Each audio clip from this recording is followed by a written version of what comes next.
आप आगे आ जाओ, इधर क्या डर रहे हो?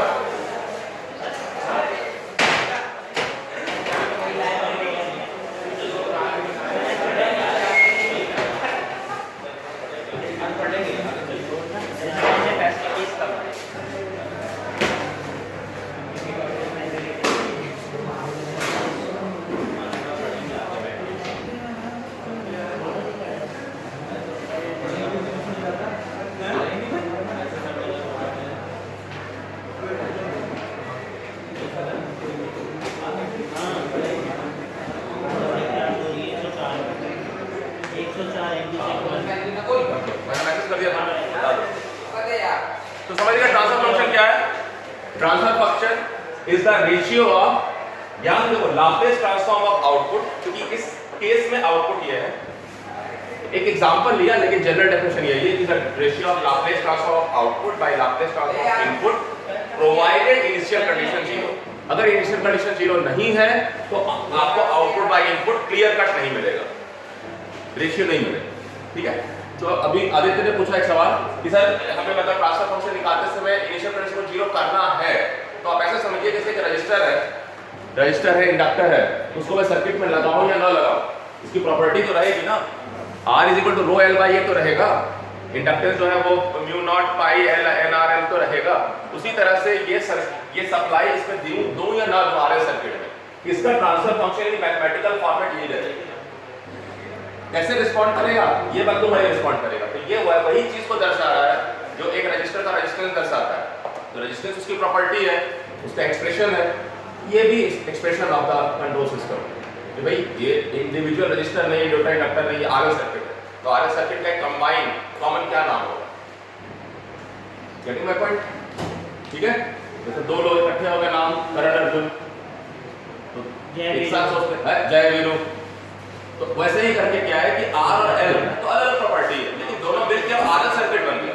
क्योंकि मोटर जो है इट इज नॉट जस्ट कि रजिस्टर और इंडक्टर साथ रख के हमने बना दिया, मोटर का मॉडल बन रहा है आरएल। तो भाई अल्टीमेटली मोटर में कॉइल है, बस उसका कुछ रेजिस्टेंस भी है। तो जब उसको हम मॉडलिंग करेंगे सर्किट मॉडल, तो हमें बताना पड़ता है कि वो आरएल सीरीज का ही मॉडल बनेगा, पैरेलल का नहीं बनेगा। सीरीज आरएल सर्किट से रिप्लेस करेंगे क्योंकि जो इफेक्ट है करंट का वो साथ ही साथ चल रहा है। Current is not getting divided into the coil, उस कॉइल से क्रॉस कर रहा है, उस कॉइल में रेजिस्टेंस ऑफर हो रहा है उसको फील कर रहा है, उस कॉइल में इंडक्टेंस ऑफर है उसको फील कर रहा है। तो हम मॉडल कर रहे थे कि दोनों को अलग कर, ठीक है ना? यस सर, ये बात समझिएगा। ठीक है, आप समझिए कि आप किसी ऐसे रूम से क्रॉस कर रहे हैं जहां ऊपर वर्टिकल भी शावर है, हॉरिजॉन्टल भी शावर है, तो आप जब क्रॉस कर रहे हैं तो दोनों कंबाइंड इफेक्ट आ रहा है। बट ये आर और एल वो चीज है, तो भाई दोनों को कंबाइंड इफेक्ट मिल रहा है, तो कंबाइंड नाम दे दिया, बस सही। तो ये आपका इंडिपेंडेंट ऑफ कोई सिग्नल है, सिग्नल फीड करो या ना करो, ये इसकी प्रॉपर्टी है। एस जो है वो कॉम्प्लेक्स नंबर है, लेकिन उसे तोड़ के फाइन आ जाओ। ओके, तो ट्रांसफर फंक्शन डेफिनेशन समझ में आ गया? क्लियर? अब प्रॉपर्टीज क्या है ट्रांसफर फंक्शन की? ठीक है ना? ट्रांसफर फंक्शन की जो प्रॉपर्टीज है वो समझ लीजिए। हाँ,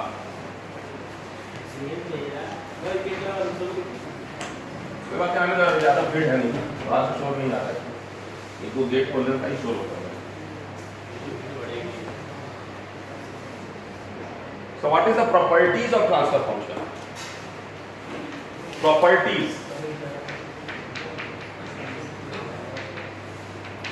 ये प्रॉपर्टीज आपके किताब में लिखा हुआ है 3-4 जो कॉमन बातें हैं, ठीक है, जो आपको पूछ भी सकता है 4 नंबर में कि ट्रांसफर फंक्शन की प्रॉपर्टी बताइए। तो ट्रांसफर फंक्शन की प्रॉपर्टीज ये है पहले तो कि ट्रांसफर फंक्शन जो लिखा गया वो लीनियर डिफरेंशियल इक्वेशन का लिखा गया, लीनियर डिफरेंशियल इक्वेशन का। आज मैं तूने पढ़ाया ना, मतलब एक डेफिनेशन बताया, थोड़ा पढ़ाई करते हैं। नहीं, मैं बताना वाला सुबह से ही चल ही है। तो अगर असली पढ़ाई होगी तो आप 8 घंटे से पहले उठ नहीं सकते हैं, है ना? आदत तो जो लगा लिया बैठने का, जो डिफेंस वाले हैं वो देखो ना, जब बॉर्डर पे चले जाते हैं तो घर परिवार कुछ नहीं, तो उनकी हैबिट हो चुकी है कि वो रात दिन नींद तोड़ सकते हैं, ब्रेक द साइकिल। तो प्रॉपर्टीज ट्रांसफर फंक्शन क्या है कि transfer function is valid only for linear time invariant system. Properties जो है कि ये ओनली वैलिड फॉर है, यानी आप सिर्फ लिख सकते हैं इसको एलटीआई सिस्टम के लिए, जो लीनियर हो टाइमिंग वेरिएंट, ये एलटीआई सिस्टम यानी लीनियर डिफरेंशियल इक्वेशन होगा, लीनियर सिस्टम होगा, यानी नॉन लीनियर सिस्टम के आप लाप्लास ट्रांसफॉर्म नहीं लगा सकते। और दुनिया के सारे सिस्टम नॉन लीनियर, दुनिया के सारे सिस्टम नॉन लीनियर है, तो एडवांस स्टेज पे आपको नॉन लीनियर सिस्टम पढ़ना है, ठीक है।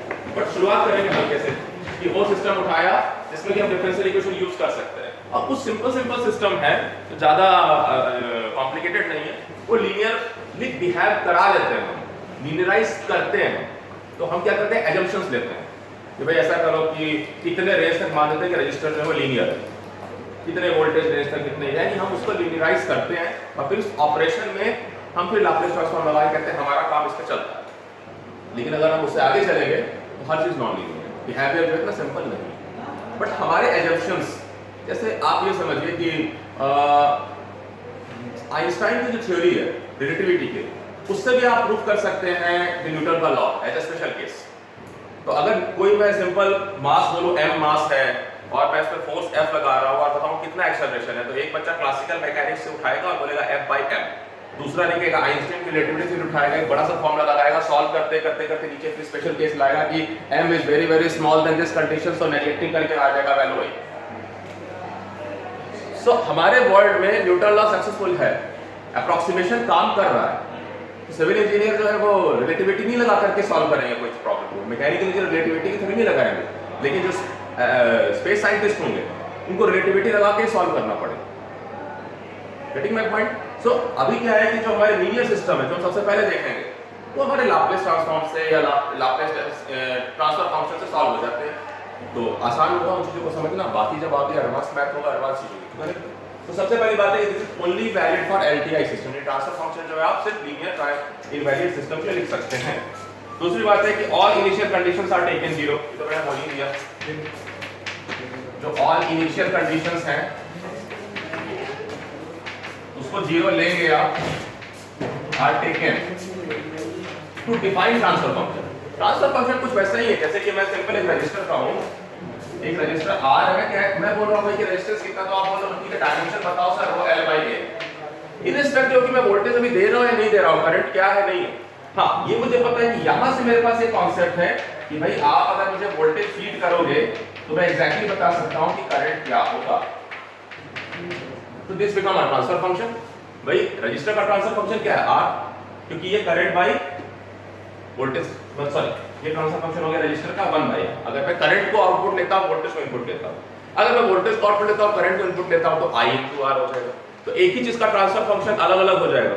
यहाँ पे 1/r है क्योंकि मेरा इंटरेस्ट ऑफ क्वांटिटी ये है, मैं करंट को आउटपुट दे रहा हूँ, इसको इनपुट दे रहा हूँ। अगर वही कोई बोले नहीं मैंने करंट बताओ कितना पास किया है, तो बताओ वोल्टेज कितना होगा, तो VT विल बी IT/R। तो आप समझ रहे हैं ना, एलिमेंट सेम है but there can be different expression of transfer function depending on our choice of variable, कि हम किस क्वांटिटी में इंटरेस्टेड है। इसे फिक्स मत कर लीजिएगा कि सर ने कहा कि R है ना, R है इस कंडीशन के लिए, 1/r है इस कंडीशन के लिए।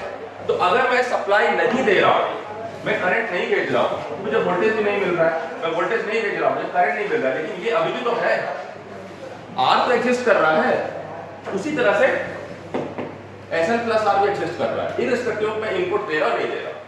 It is a property of the system. तो इनिशियल कंडीशंस में जीरो रखूंगा क्योंकि मुझे इनिशियल कंडीशन जीरो का मतलब है कि सप्लाई नहीं दिया, उसका कोई मतलब ही नहीं उसको, है कि नहीं। तीसरा,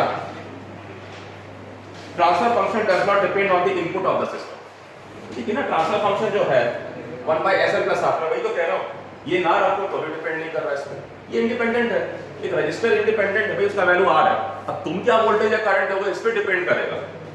तो एक स्टूडेंट है, उसकी पर्सनैलिटी डिपेंड नहीं कर रही है कि उसको मैं क्या आके बोलूंगा या दूसरा क्या बोलेगा। हाँ, जब मैं कुछ बोलूंगा वो प्रोसेस करेगा, उस पर कान देगा, ध्यान देगा, तब हो सकता है कि वो पॉजिटिव चेंज करे या नेगेटिव चेंज करे, but he will exist without any other energy system. कि भाई कुछ को कहा कुछ समझाएगा नहीं तो एग्जिस्ट ही नहीं करता, he will exist. Similarly system exist करेगा चाहे उसमें इनपुट देना ना दे। तो वही कह रहा है कि जो transfer function it is independent of input. Input क्या आउटपुट के भी इंडिपेंडेंट है, it is independent of input and output signal, it is self express, क्योंकि खुद ही एक्सप्रेशन है सिस्टम का। दुनिया में वही चीज है, सिस्टम और सिग्नल। तो सिस्टम को सिग्नल से परिभाषित करने की जरूरत नहीं, ठीक है। कुछ और पूछना है? प्रकृति does not depend on input of system.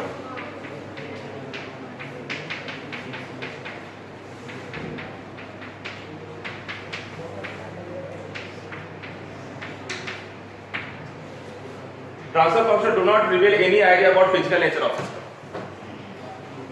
अब ये थोड़ा सा ये कह रहा है कि ट्रांसफर फंक्शन से डज नॉट रिवील,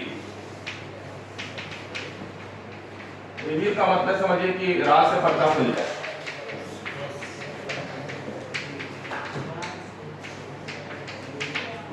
कोई मतलब बात आपकी रिवील हो जाए, बाहर निकल के आ जाए। सेल्फ रिवील भी कर सकते हैं, जान जाना, ज्ञात हो जाना। ये तो मैंने एक लाइन लिख दिया, बट रिवील का मतलब है ज्ञात हो जाना, ज्ञात हो, जान लेना। तो ट्रांसफर फंक्शन से हम सिस्टम के कैरेक्टर को यानी पैरामीटर को रिवील नहीं कर सकते, ऐसा इसने कहा। Does not reveal any about any idea about physical nature of system. Any does not reveal any idea about physical nature of system. तो आप कहेंगे सर यहां तो दिख रहा है, ये आरएल सर्किट है, ये सर्किट यहां पे आरएल है, तो आपको प्रॉपर्टी दिख रही है क्योंकि मैंने यहां से डिराइव किया है। बट अभी आप देखेंगे अगर मैं मैकेनिकल सिस्टम बनाऊं, थर्मल सिस्टम बनाऊं, सबका एक ही शक्ल आएगा, ऐसा ही। तो उसका नाम बदल देते हैं, उसका नाम ऐसे रख देंगे s tau + 1, ऐसे करके टर्म आ जाएगा। यहाँ टाउ जो है टाइम कांस्टेंट है, तो आरएल सर्किट में r बाई l हो जाएगा, मैकेनिकल सर्किट में कुछ और हो जाएगा, ऐसे करके थर्मल सर्किट में कुछ और हो जाएगा। तो ये जनरल नेचर हो गया। तो मैथमेटिक्स को ये नहीं पता है ये कौन सा सिस्टम है, क्योंकि हम यहां से लिख रहे थे तो हमें मालूम है। तो ये बात वैलिड भी है और इनवैलिड भी है।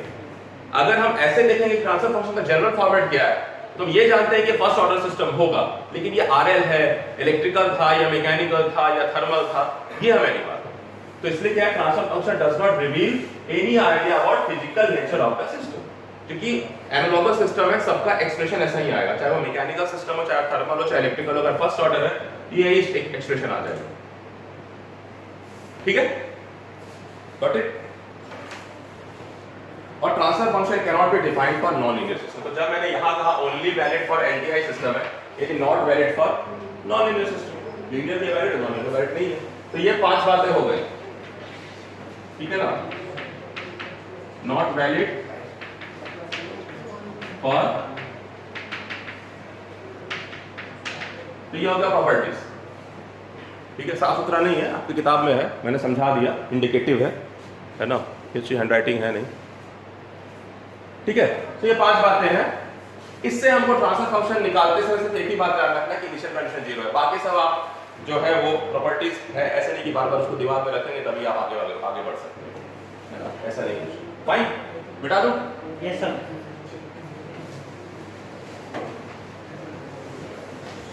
तो क्या है, क्यों है और कैसे। तो अब है हाउ टू ऑब्टेन, ठीक है, हाउ टू ऑब्टेन। कोई ऑब्टेन कहेगा, कोई डिराइव कह देगा, कोई फाइंड कहेगा, एक ही बात। फाइंड का मतलब है पता लगाना है किधर गया ट्रांसफर फंक्शन। डिराइव का मतलब ये टॉपिक बैठ के हमको मेहनत करनी पड़ेगी। ऑब्टेन का मतलब है कि दोस्त से भी मांग लिया, बगल से कि भाई बना के दे दिया तो ऑब्टेन कर लिया, है ना। मतलब अगर टेक्निकल बच्चा रहेगा तो चीटिंग करके बोलेगा sir you have said obtain the transfer function I obtain from my friend. The use of language, the different interpretation of language. Obtain कर लिया। डिराइव तो मुझे करके देखना पड़ेगा। Find, I look and I just take the copy of understand and I found, सही लोगों को पता लगा, ठीक। तो आप डिराइव करना, ऑब्टेन मत करना। जैसे मैंने बताया है कि सर ने हमें बोला था इसलिए हम ऑब्टेन करके आ गए, फिर आप कुछ ऑब्टेन नहीं करेंगे। फाइन, तो कैसे ऑब्टेन करना है, ये प्रक्रिया है। कोई भी सिस्टम होगा वो आपको बताया नहीं जाता है, आपको उसका सर्किट दिया जाता है। सर्किट का डिफरेंशियल इक्वेशन लिखिए, डिफरेंशियल इक्वेशन का लाप्लास ट्रांसफॉर्म लगाइए, लाप्लास ट्रांसफॉर्म का फिर साफ सुथरा करके आउटपुट और इनपुट देखिए उधर क्या बचा, जो कुछ बचा सब ट्रांसफर फंक्शन, राइट। और कुछ नहीं, कोई बड़ा काम नहीं है। आपको लाप्लास ट्रांसफॉर्म लिखना आता है, नहीं आता है, टेबल देखिए। अभी इनवर्स तक नहीं जा रहे, इनवर्स का मतलब हम टाइम रिस्पांस पे जाएंगे, नेक्स्ट चैप्टर में सॉल्व करेंगे। सॉल्व नहीं करना है, सिर्फ फाइंड आउट करना है। सिर्फ नाम बताना है, काम नहीं है कि ठीक है तुम्हारा नाम क्या, तुम्हारा नाम क्या, तुम्हारा नाम क्या, पता चल गया। हाँ, तो ट्रांसफर फंक्शन ऑब्टेन कर लिया, अभी उससे करना क्या है नहीं बताया। तो आगे जाएंगे, मिड सेम के बाद जाएंगे कि भाई टाइम रिस्पांस इन सिस्टम बिहेव कैसे करता है। ओके, सो हाँ मान के चलिए 1 2 3 आएगा। देखिए आपके 21 घंटे हो रहे हैं करीब, 8 8 16 7 ऐसा 23 या 21 22 घंटे हो रहे हैं, तो 7 हफ्तों में 3 21 घंटे हो जाते हैं। ठीक है, और कुछ भी नहीं है, आप देखिए जो ये निकाल रहा है उसको ये मालूम है, और जिसको ये मालूम है उसको ये मालूम है। तो चैप्टर नंबर 2 और 3 तो साथ साथ चलेगा। ठीक है, वन डेफिनेशन है, कुछ ऐसा बड़ा काम है नहीं ना, कोई ऐसा बड़ा काम नहीं, कोई बड़ा सब्जेक्ट नहीं है, सुंदर सब्जेक्ट है, ब्यूटीफुल है, इंस्पायरिंग है, थोड़ा सा मैथमेटिकल है ना, बट वो आप कोप अप कर लेंगे। बस आपको रोज चलना है, मुझे तो चलना है, गिरना मुख्य नहीं, मुख्य समझना। ठीक है, याद रखिए। तो how to obtain transfer function है, तो मैंने आपको जो सिलेबस है, सिलेबस कह रहा है कि एक मैकेनिकल सिस्टम ले लीजिए, एक इलेक्ट्रिकल सिस्टम ले लीजिए, एक थर्मल सिस्टम ले लीजिए, ऐसे करके और भी कई सारे सिस्टम ले सकते हैं। अब मैकेनिकल सिस्टम में जो है mass, spring, damper, mass spring damper system. Torque नहीं, torque is a signal, torque is a signal, mass spring and damper are the components, है ना, कंपोनेंट्स।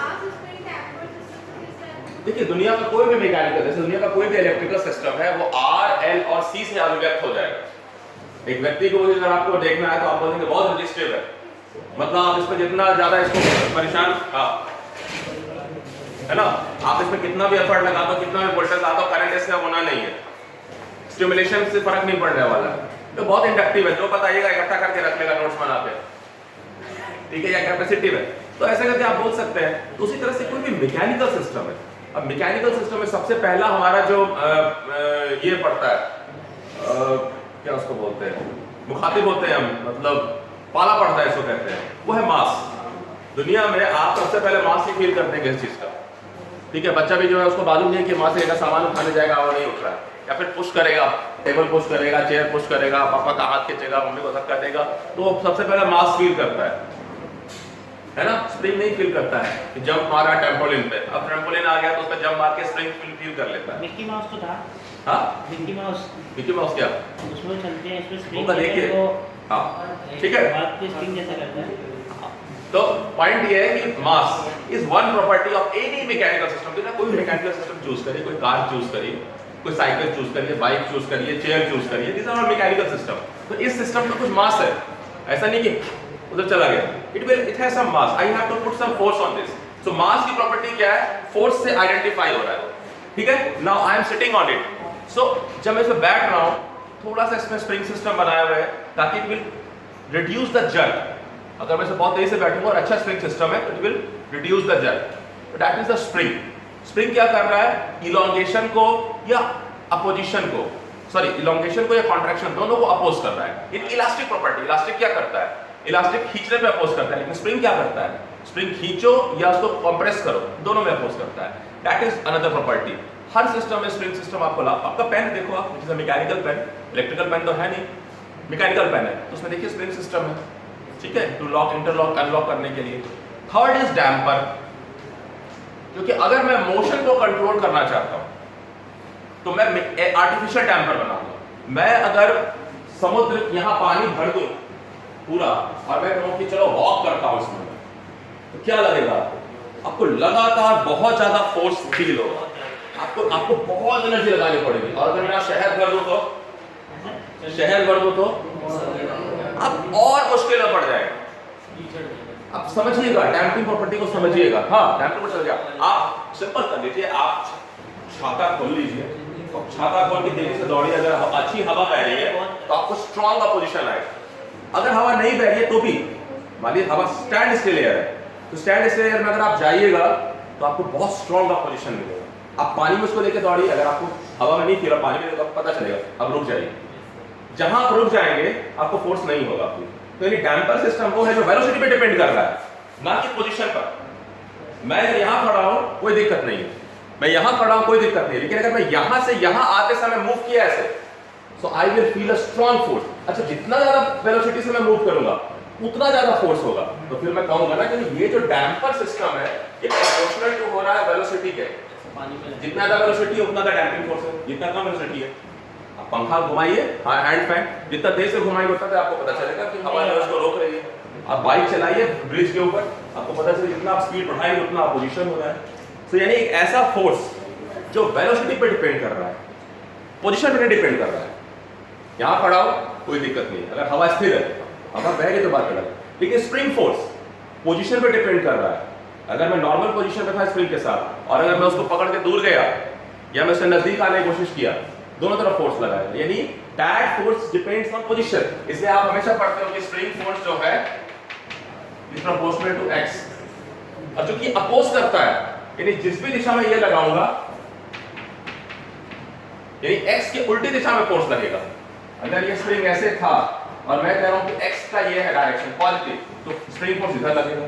अगर मैं x को कर दूंगा नेगेटिव तो फोर्स पॉजिटिव लगेगा। कैसे दिखाओगे आप सोचो ना, ये स्प्रिंग है, आपने कहा चलो 5 सेंटीमीटर यहां चला गया और इस k का वैल्यू है 10 न्यूटन पर सेंटीमीटर, मान लीजिए पर सेंटीमीटर खींचोगे 10 न्यूटन फोर्स लगेगा, तो 5 सेंटीमीटर चला गया उस तरफ, अगर मैं नहीं 100 न्यूटन का फोर्स 50 न्यूटन का फोर्स क्रिएट हो रहा है किधर, अगर इधर, तो मैं कहूंगा +5 सेंटीमीटर।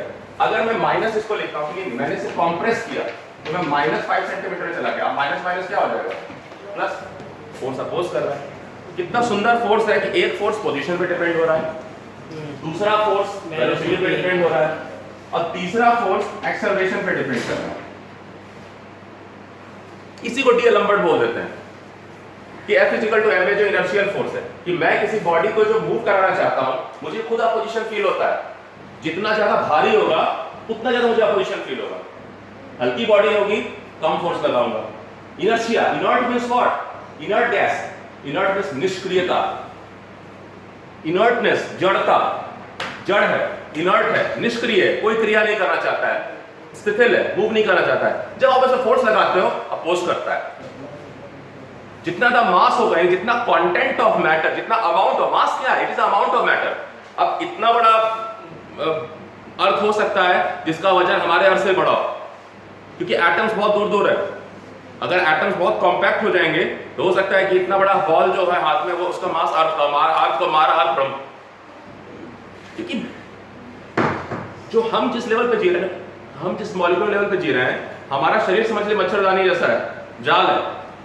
आपकी बॉडी से एक्सरे क्रॉस कर जाती है, इसका आपको नहीं पता चल रहा है पोर्स। आप एक व्यक्ति बनाइए जिसका हर चीज जाल से बना हुआ है, उसमें पोर्स है। तो आप जो खड़े हैं स्पर्श पे वो भी जाल है, वो एटम मॉलिक्यूल आपको दिखा, आपको प्लेन दिखाई दे रहा है, लेकिन असल में तो एटम मॉलिक्यूल्स बहुत दूर दूर है। आप सोचिए ना, एक न्यूक्लियस, एक एटम जहां होता है न्यूक्लियस, और इलेक्ट्रॉन जो चक्कर काटता है, उसका वर्णन ये किया गया कि अगर मैं पूरे एक छोटे से एटम को फुटबॉल फील्ड जितना बड़ा कर दूं, एक फुटबॉल फील्ड जितना बड़ा जो इंटरनेशनल लेवल पे है, तो फुटबॉल को बीच में रख दीजिए, वो न्यूक्लियस है, और जो इलेक्ट्रॉन है वो बाहर के राउंड पे चक्कर काट रहा है। आप सोचिए कितना वॉल्यूम है हमारे पास, खाली है, हम वॉइड्स हैं।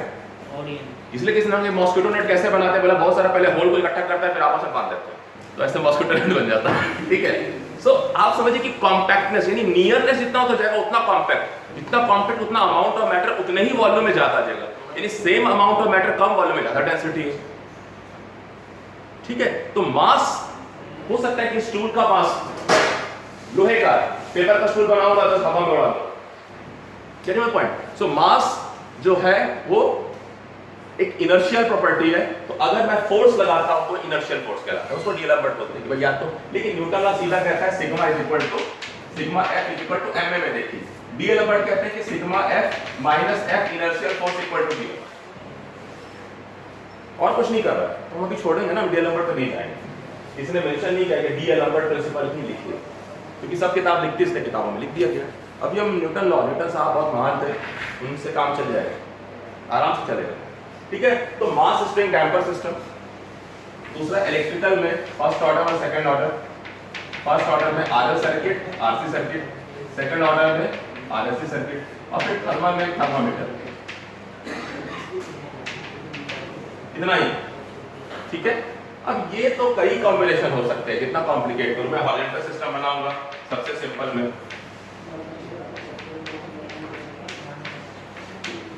एक एग्जांपल दे दूंगा, मैं वर्टिकल सिस्टम बनाऊंगा, इसके अंदर भी राज की बात है तो किताब में ठीक से लिखा नहीं है। एग्जांपल 2, मैं थोड़ा आईटी के बच्चे रहेंगे तो और ऐसे कर दूंगा।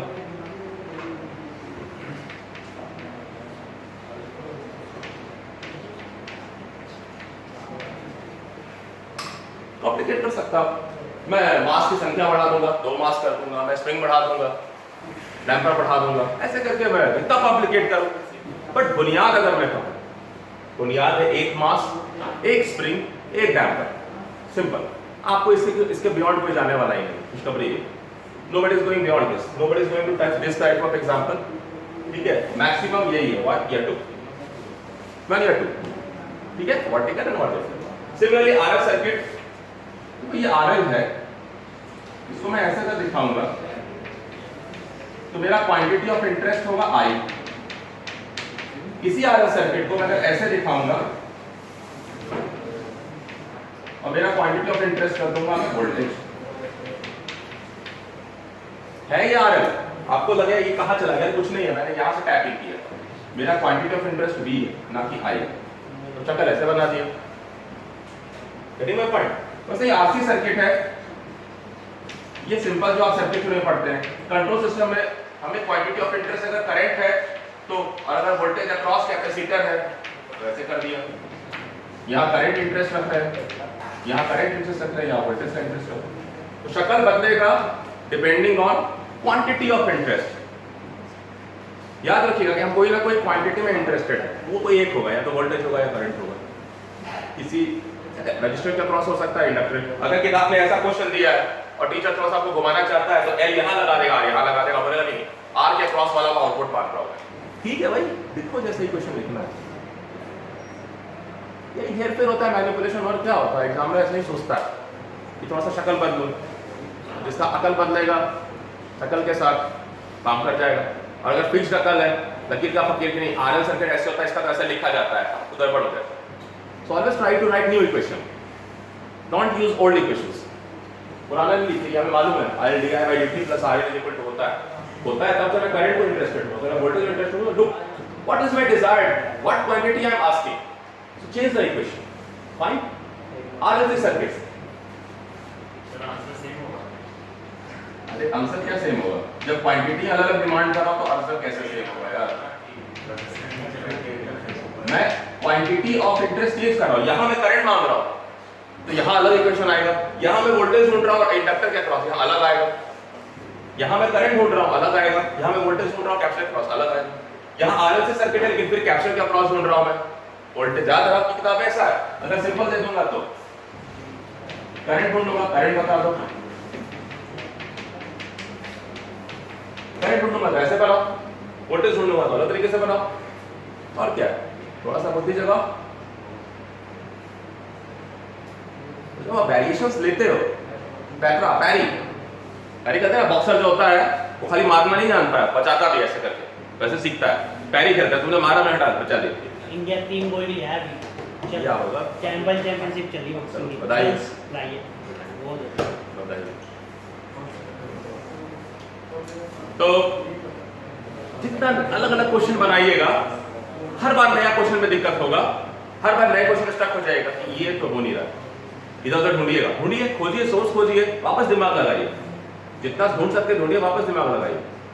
धीरे धीरे आपका बुद्धि उसको सेट कर लेगा, फिर वो आप कंफर्टेबल हो जाएगा। कोई भी नई चीज होती है वो हमेशा अजूबा होती है। आइंस्टाइन जब रिलेटिविटी बोला तो अजूबा था, 100 साल बाद आप टाइम मशीन मानते हो, हाँ ठीक है होता होगा, आप मैथ नहीं जानते लेकिन आप एक्सेप्ट करते हो, लेकिन 100 साल पहले कोई एक्सेप्ट नहीं करता। सर परसों देखा आपने, आइंस्टाइन परेशान हो गए। हाँ, अजूबा वीनस दिख रहा था, यहाँ से देखा था। अजूबा क्या, वीनस दिख रहा था यहीं से नीचे। हाँ दिखता है, वीनस दिखता है, वीनस आपको सबसे स्ट्रांग है, वो सबसे ब्राइटेस्ट है, दिखता है, मून के बगल में दिखेगा।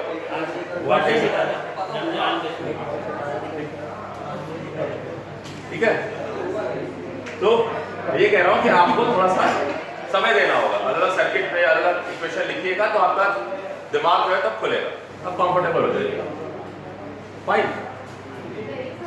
वैसे थर्मल सिस्टम है, थर्मल सिस्टम मतलब कैसे पता चलेगा,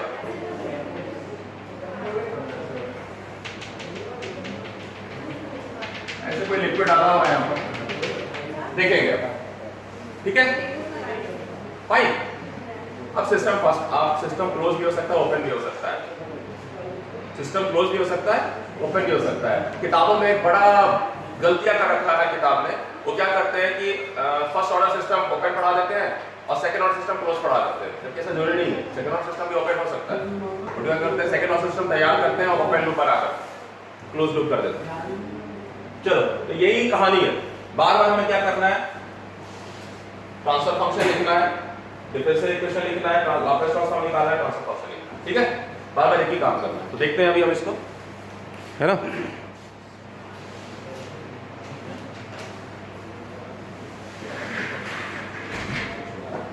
फाइन, बिठा दो। Yes sir.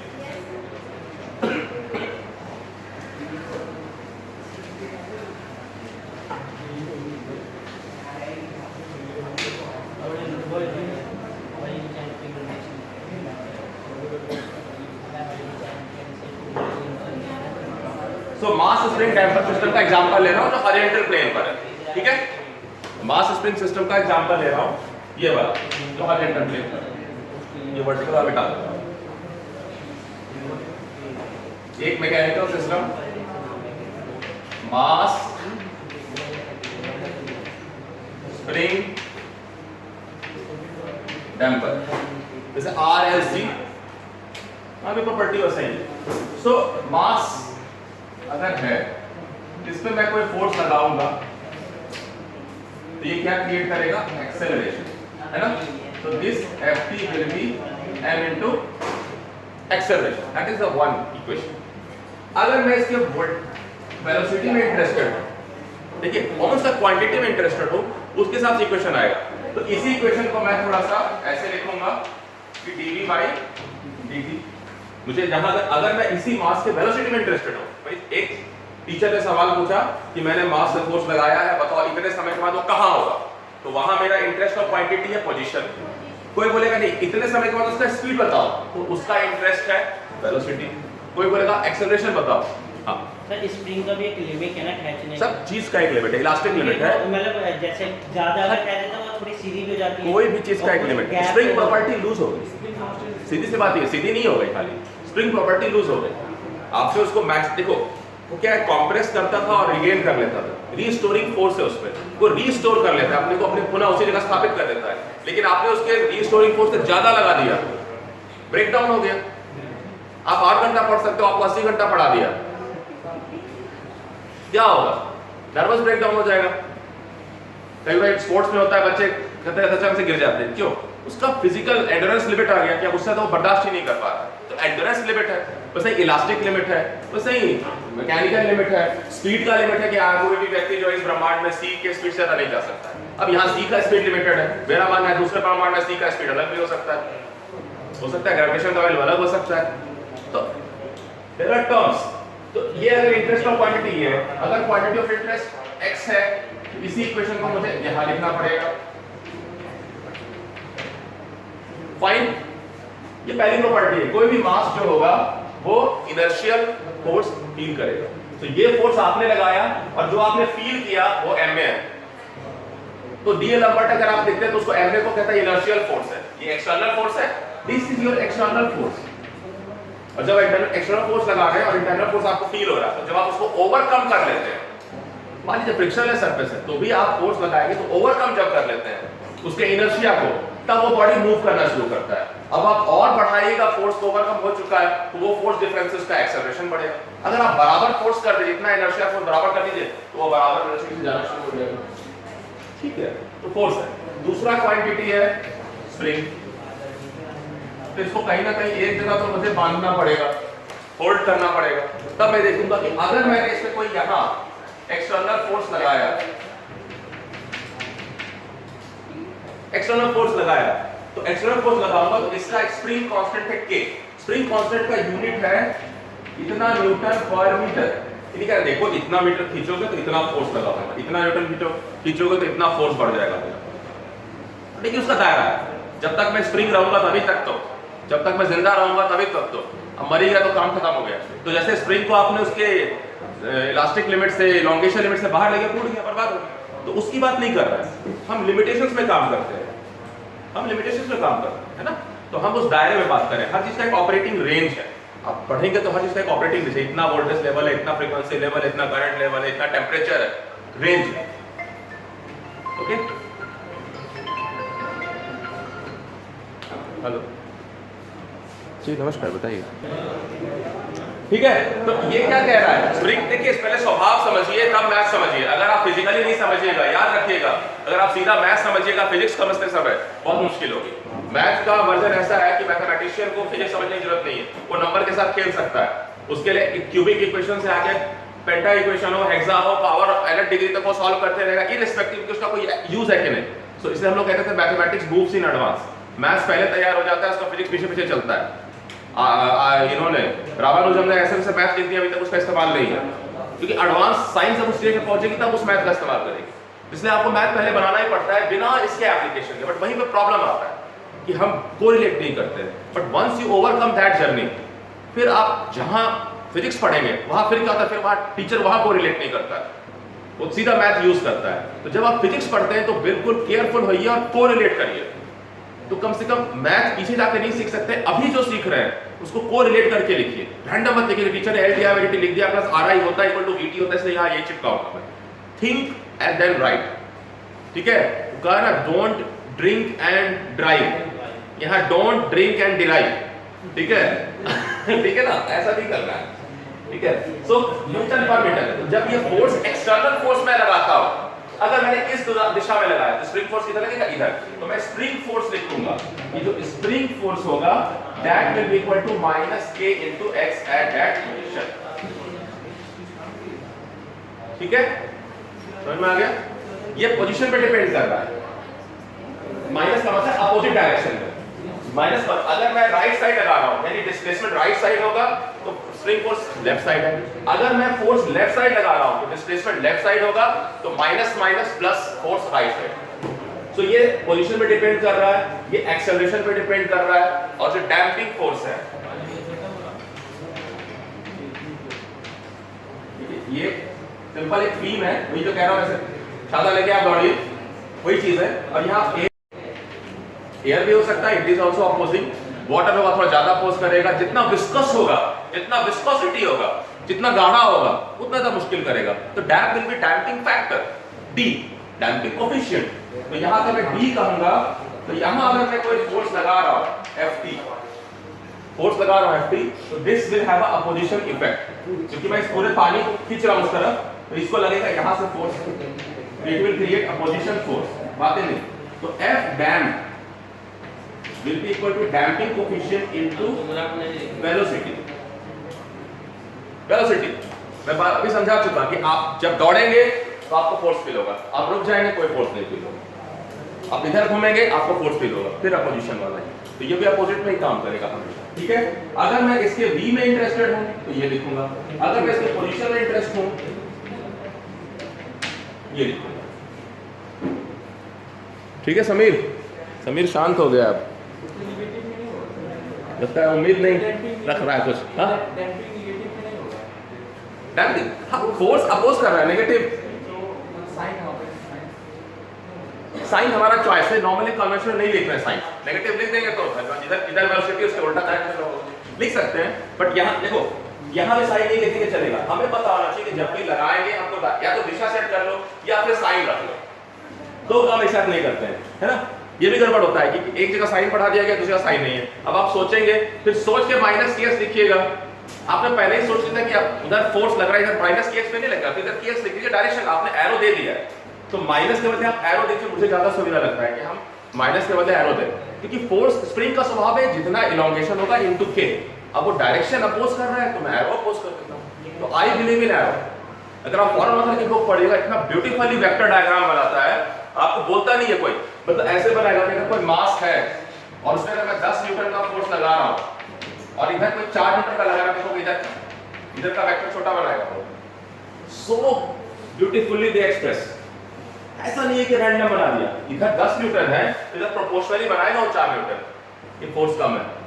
एरो मीनिंगफुल है, it is a vector quantity, so you must take care, it has a magnitude, and direction, तो सिर्फ डायरेक्शन लगा के आपने वैल्यू लिख दिया और दोनों बराबर दिख रहा है, दैट इज रॉन्ग।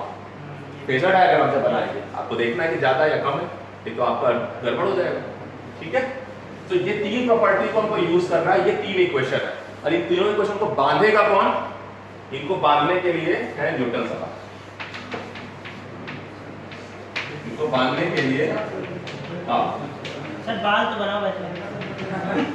अब 85 साल के न्यूटन साहब बना रहा हूं मैं, है ना, ठीक है। तो ये बोलते हैं कि जो भी फोर्स होगा वेक्टर डायरेक्शन में, दैट विल बी होगा जो भी मास होगा उसका एक्सेलरेशन।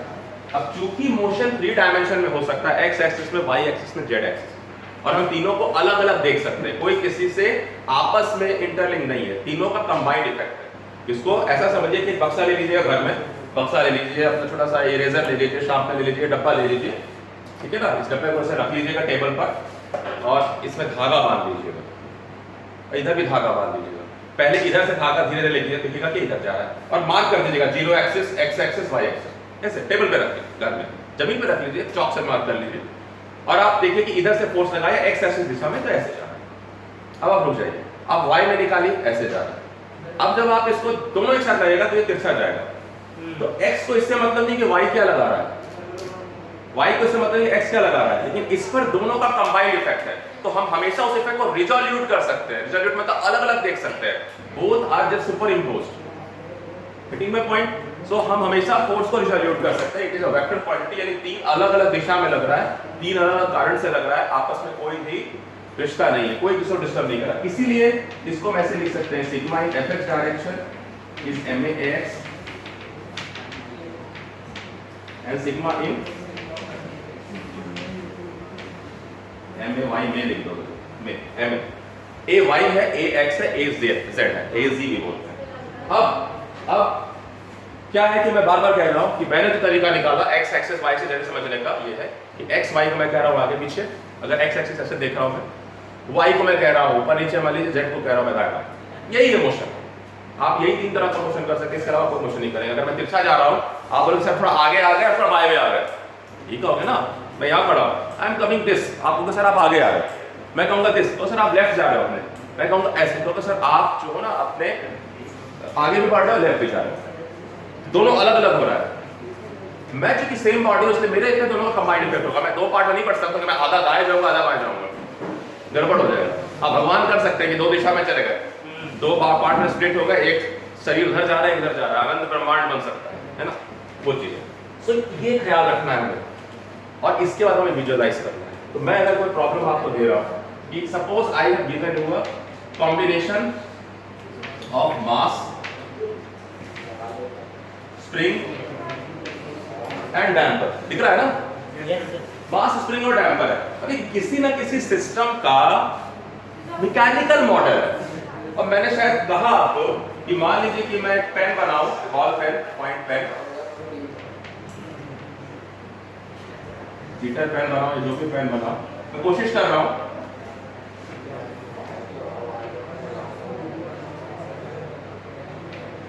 मान लीजिए, और मैं क्या कर रहा हूं कि एक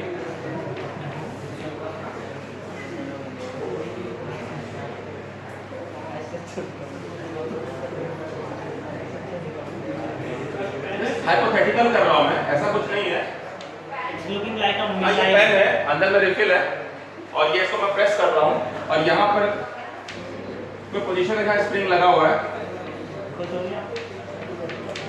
ऐसा कुछ होता है ना, यहाँ होता है, यहाँ होता है, कहीं होता है। तो आपका ये सिस्टम जो है, ये देखो, ये जो रिफिल है, this refill, this is the mass, इसी को आप मूव कर रहे हैं, and this spring is this. अगर मैं इसके अंदर मैं फ्लूइड भर दूं, कि जब मैं इसको रिटर्न करता हूं तो बड़ा आराम से अंदर आता है, फट से नहीं अंदर आता, खट क्लिक, ठीक है ऐसे। लेकिन जब वो अंदर लॉक हो जाता है, अस्यूम, हम रिसर्च नहीं कर रहे, हम पेन बनाने वाली कंपनी नहीं है ना, हम एक मॉडल बनाना चाहते हैं कि ताकि मैं एहसास हो कि उसी चीज का है। तो अगर मैं सिर्फ इतना रखता हूं तो मैं डैम्पर सिस्टम हटा दूंगा, कहूंगा देखो मास स्प्रिंग सिस्टम।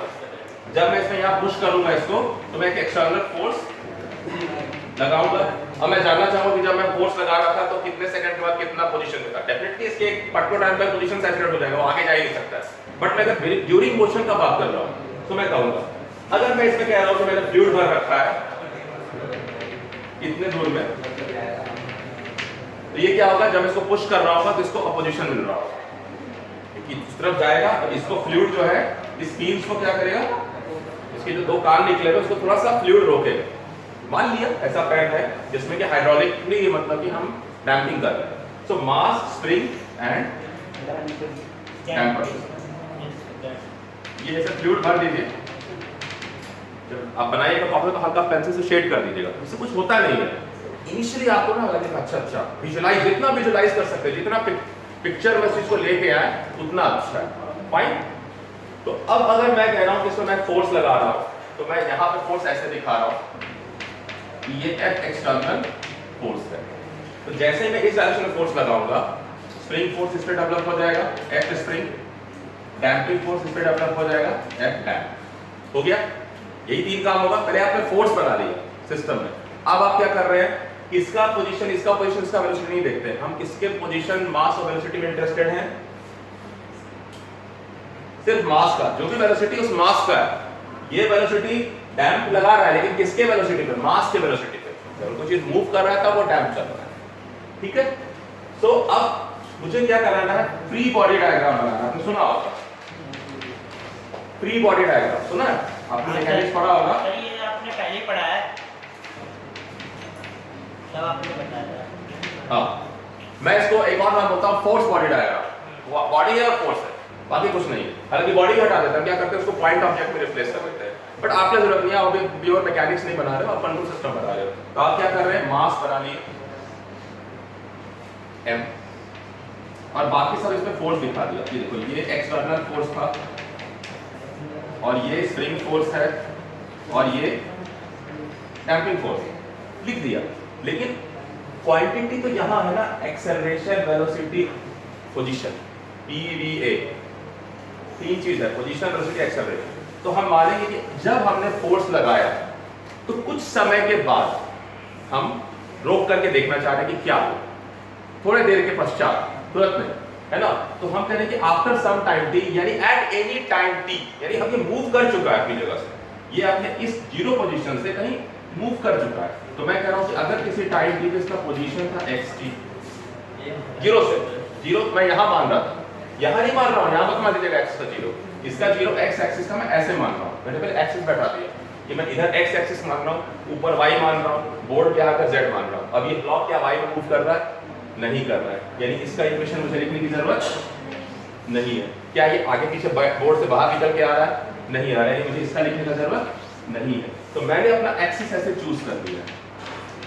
तो मेरा एक्सिस क्या है, x एक्सिस, हॉरिजॉन्टल मूव कर रहा है, तो मुझे हॉरिजॉन्टल लिखना है F = ma, या क्वांटिटी ऑफ इंटरेस्ट। तो मान लीजिए मैं अभी a में इंटरेस्टेड हूं, ठीक है, या मैं x में इंटरेस्टेड हूं, मान लीजिए सीधा मैं चाहता हूं पोजीशन बताओ कि t टाइम बाद कितना पोजीशन होगा, मैं किस में इंटरेस्टेड हूं, x में। तो मैं कहूंगा कि न्यूटन साहब ने कहा कि जितना भी फोर्स लगेगा टोटल, जितना फोर्स लगेगा टोटल x डायरेक्शन में, तो कहूंगा ठीक है, राइट साइड को पॉजिटिव लिया तो F external minus F spring minus F damping will be equal to this mass into acceleration। ये तो लिखूंगा भाई, ये फोर्स राइट साइड पॉजिटिव, ये फोर्स लेफ्ट साइड नेगेटिव, ये force left side negative, is equal to जो भी इस बॉडी का एक्सेलरेशन हो रहा है, मुझे एक्सेलरेशन में इंटरेस्ट है पहले, न्यूटन लॉ तो m into a लिखिएगा। जब आप पारंगत हो जाएंगे तो आप md²x/dt सीधा लिख लीजिएगा, तो आपको मालूम है कैसे भी लिख सकते थे, और हमारा इंटरेस्ट पोजीशन में, ठीक है, समझ रहे हैं बात को ना आप, ठीक है। तो ये आपको मन में चढ़ गया, ये तीन, ये सच हमेशा रहेगा, यही आएगा बार बार, ये अलग नहीं होने वाला, ये ध्यान रखिएगा। This is the standard result, this is the standard result, fine. तो हमें x एक्सिस पे लिखना था, हमने सिर्फ x एक्सिस के लिए लिखा। Writing the motion writing the equation of motion in x axis, और ज्यादा आपको एलोबरेट करना है तो लिखिए कि मैं एक्स एक्सिस की दिशा में जो मोशन है उसके लिए इक्वेशन लिख रहा हूं। तो ये आ गया। सो अब एफ एक्सटर्नल तो जो होगा कांस्टेंट है या वैल्यू का कुछ है मालूम है, एफ एक्सटर्नल तो एफ एक्सटर्नल। मैं शॉर्ट ऐसे लिख रहा हूं, लोग ऐसे भी लिख सकते हैं, ऐसा कोई हार्ड एंड फास्ट नहीं। F external minus F spring, तो मैं कह रहा हूं किसी, मुझे इंटरेस्ट है पोजीशन पर, यानी मुझे इसको पोजीशन के पॉइंट से लिखना है, तो मैं लिखूंगा के एक्स पी, माइनस नहीं लगा रहा हूं, माइनस पहले ले लिया मैंने दिशा, माइनस डी बी बराबर एम ए, ये लिखूंगा। But my quantity of interest क्या है, मुझसे जो एग्जामिनर है, मुझसे जो पूछ रहा है, वो कह रहा है नहीं मुझे पोजीशन बताओ, तो मैं क्या करूंगा, सबको एक्स में चेंज कर दूंगा। कितने क्वांटिटी है, तो ये तो एफ एक्सटर्नल तो बाहर ही है, ये तो मैं डिसाइड कर रहा हूं, माइनस ये तो पहले से ही पोजीशन के टर्म में है, माइनस इसको मुझे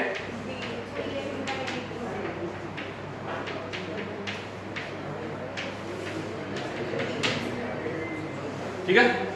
तो अब मैं इसको साफ सुथरा लिखूंगा तो हो जाएगा m d square x by D T square plus K X plus D D X by D T plus K X is equal to f। So this is the differential equation model. Chapter number 2, ये chapter number 3 का पहला paragraph, ये differential equation model बनाइए, बना दिया। कुछ बड़ा काम नहीं है, हमने सिर्फ अलग अलग प्रकृति जानते थे, हमने ये देखा एक्सिस का मूवमेंट क्या है, एक्स है, वाई है, जेड है, रिस्ट्रिक्टेड मोशन है एक्स में है, हमने न्यूटन का लॉ लगाया। हाँ हाँ, आपने माना ना कि एक्स इधर पॉजिटिव है, ठीक है। वाई में नहीं है ना, वर्टिकल मोशन नहीं है, एक ब्लॉक रखा टेबल पे, अगर ये हवा में भी जा रहा होता, मान लीजिए टेबल भी हवा में जा रहा होता, टेबल पे तो वैसे खींच रहा है, हवा में जाता, फिर वाई भी लिखते। सिलेबस में दोनों नहीं नहीं, ऐसा क्वेश्चन वाई वाला नहीं आएगा, मैं कह तो रहा हूं कि या तो हॉरिजॉन्टल मोशन आएगा या वर्टिकल मोशन आएगा, नहीं आएगा आप लोगों के लिए, इतना कॉम्प्लिकेटेड नहीं होने वाला। एक्स एक्सिस का आ सकता है कि हॉरिजॉन्टल रखा है अरेंजमेंट को, लटका दिया है छप्पर से, तो वर्टिकल वाला भी आ सकता है, यही दो है, ठीक है। तो मोशन जो है या तो एक्स एक्सिस पे है या वाई में या जेड में है या तीनों में या दोनों में, ठीक है, बट आप सिलेक्शन ऑफ एक्सिस कर सकते हैं। हो गया, समझ में आ गया। तो this is the first equation, this is differential equation model, this is differential equation model, differential equation मिल गया, लेकिन इनपुट आउटपुट टर्म में नहीं दिख रहा है, ठीक है। मिटा दूं मैं? Yes sir. मिटा दूं? Yes sir. मुझे लेकिन मॉडल कौन सा चाहिए? I have done. तो मेरे डिफरेंशियल इक्वेशन के पास क्या करना होगा, लाप्लास ट्रांसफॉर्म लगाना, उसके लिए मुझे क्या करना होगा, टेबल अभी फिलहाल देख देख के बनाऊंगा, बाद में याद हो जाएगा, अभी देख देख के बनाऊंगा, बाद में हो जाएगा। तो मैंने कहा कि मेरे पास क्या आ गया, डिफरेंशियल इक्वेशन मॉडल आ गया, that is m d square x by dt square, देखो x फंक्शन ऑफ t है, थोड़ा सा दायरा बढ़ा के लिखेंगे, थोड़ा एलोबरेटिव करके, दैट d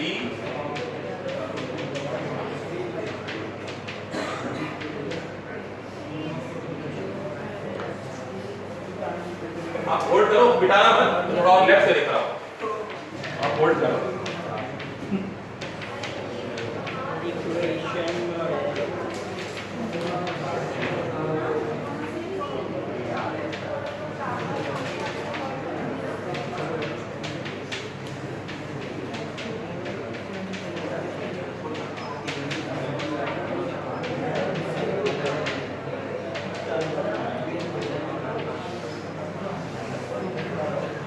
ठीक है, एफ एक्सटर्नल का नेचर नहीं पता है, ये यूनिट भी हो सकता है, कांस्टेंट भी हो सकता है, ज्यादा कांस्टेंट ही रहेगा आपके, ताकि आपको सॉल्व करने में दिक्कत ना हो, फिलहाल दिक्कत नहीं। नाउ सेकंड काम क्या है, मुझे पहुंचना है ट्रांसफर फंक्शन मॉडल पे, मेरा टारगेट है how to derive the transfer function या ट्रांसफर फंक्शन मॉडल, एक ही बात है, ट्रांसफर फंक्शन आएगा वही ट्रांसफर फंक्शन मॉडल। तो मैं क्या करूंगा, अब इसका लाप्लास ट्रांसफॉर्म ले रहा हूं, ठीक है। लेमन टी बीच बीच में, ठीक है, LT। हाँ, लिप्टन टी लीजिए, कोई बात नहीं, लिप्टन टी लीजिए, लेमन टी लीजिए, ग्रीन टी। ग्रीन टी में GT आ जाएगा, LT है, लायन टी लीजिए, फिर जिस जमाने में टाइगर चाय, टाइगर चाय एक प्याली से जीरा वाली, एक प्याली से ठीक है। सो लेट है लाप्लेस ट्रांसफॉर्म है, आपको ऐसा नहीं मत चाय पिला रहे हैं, ठीक है। तो एक कप लाप्लेस ट्रांसफॉर्म, ये ठीक है, एक कप लाप्लेस गरम गरम लाप्लेस ट्रांसफॉर्म की चाय, एक कप चाय, चाय पीते ही आपका मन जो है वो बदल जाए, जैसे चाय पीते ही आपका मूड बदल जाए, वैसे ही चाय पीते ही इसका शक्ल बदल जाए। तो जब मुझे स्टैंडर्ड रिजल्ट्स मालूम है, स्टैंडर्ड रिजल्ट्स मुझे सिर्फ डिफरेंशियल इक्वेशन है स्टैंडर्ड रिजल्ट्स, तो मुझे मालूम है स्टैंडर्ड टेबल पे कि dxt सॉरी df ले लीजिए, d हो जाएगा s fs if initial condition 0 है। अब देखिए यहाँ इनिशियल कंडीशन क्या होगा, मान लीजिए कि बॉडी किसी ने खींच करके छोड़ दिया और अभी बॉडी मोशन में है, और फिर मैं आया, मैंने एक और फोर्स लगा दिया, तो मेरे फोर्स के पहले भी बॉडी में कुछ मोशन था, that will become initial condition. अभी हमारे पास क्या इनिशियल कंडीशन 0 है, बॉडी स्थिर था, इनिशियल कंडीशन में कोई पोजीशन में 0 मान रहा था, वेलोसिटी 0 मान रहा था, एक्सेलरेशन 0 मान रहा था। लेकिन मैं मान लीजिए मैं कह रहा हूं एक बॉडी पहले ही इस स्पीड से जा रही थी और मैंने उस पॉइंट ऑफ टाइम पे अब फोर्स लगाया, तो मैंने जब फोर्स लगाया तब तो मैं t बराबर 0 कहूंगा, लेकिन इनिशियल कंडीशन उसके पास पहले से है, ठीक है, ये समझिएगा। तो यहाँ इनिशियल कंडीशन क्या है, तो फिर कॉम्प्लिकेटेड हो जाएगा, तो हम कॉम्प्लिकेटेड अभी नहीं कर रहे, सबसे पहले सिंपल है ना, लाइफ इज सिंपल, ठीक है। सो हम डिफरेंशियल इक्वेशन ये है, अगर सेकंड ऑर्डर है तो s square fs minus s fs ऐसे होता है, सही, s स्क्वायर fs बस, इनिशियल कंडीशन नहीं है, हाँ s स्क्वायर fs। अगर हायर ऑर्डर है s पे स्क्वायर, ओवरलैप हो गया, गंदा लिख रहा हूं, साफ नहीं लिख रहा, ये कह रहा हूं df ऑफ t dt का लाप्लास ट्रांसफॉर्म है s fs, ठीक है, d square ft s square fs, s small है, कैपिटल s मत लिखिए, ठीक है। तो ये टेबल हमने रेफरेंस के लिए यूज किया, लाप्लास ट्रांसफॉर्म लगाया, यहां शक्ल बदल गया, m आपको एग्जाम में लिखना पड़ेगा ऐसे करके, या पहले लाप्लास ट्रांसफॉर्म दिखाएंगे, प्लीज बात नहीं करो, जो पढ़ रहा है उसे पढ़ने दो, जो नहीं पढ़ रहा है मौन व्रत रखो, नहीं तो बाहर जाके बगीचे में आनंद लो, ठीक है, ऐसे करेंगे। फिर हम इसको थोड़ा तोड़ के, क्योंकि हमारा ना हमें मार्क्स लेना है एग्जाम में, तो एग्जामिनर को हमें बिल्कुल तोड़ तोड़ के बताना पड़ेगा, है ना, कि हमने डिराइव किया है, किसी से ऑब्टेन नहीं किया है, ध्यान रखिएगा, है ना। और अगर दूसरी कॉपी आपने अपना नाम लिख के जमा कर दिया तो आपने फाइंड कर लिया है, ठीक है, तो ये दोनों काम नहीं करना, ऑब्टेन नहीं करना, फाइंड नहीं करना, डिराइव करना। तो m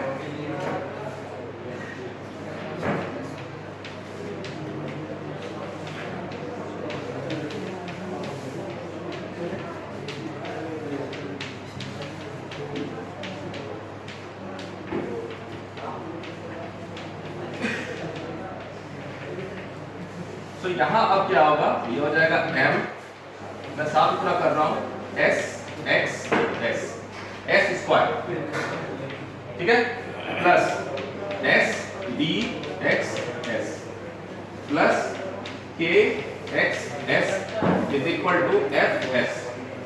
लगा दिया Laplace transform,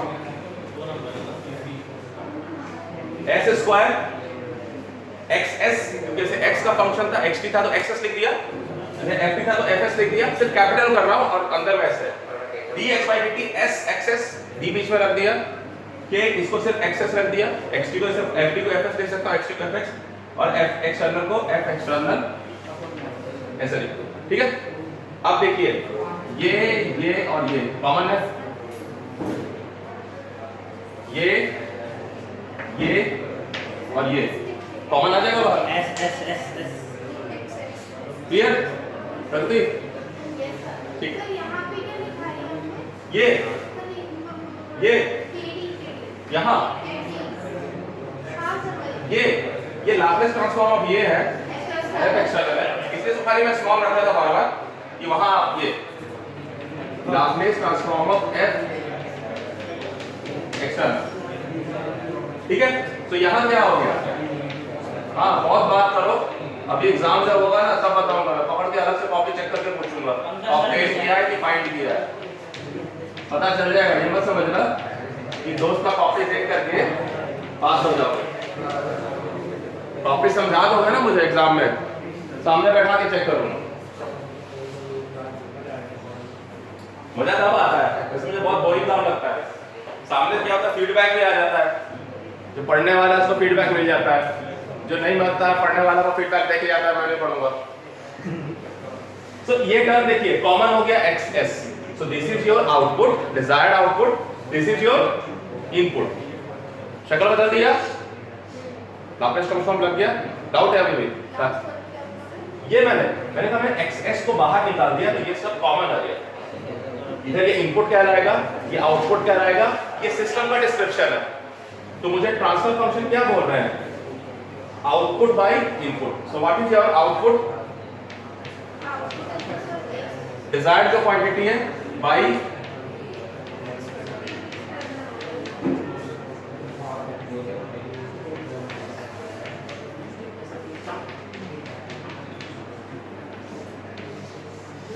so this is your transfer function.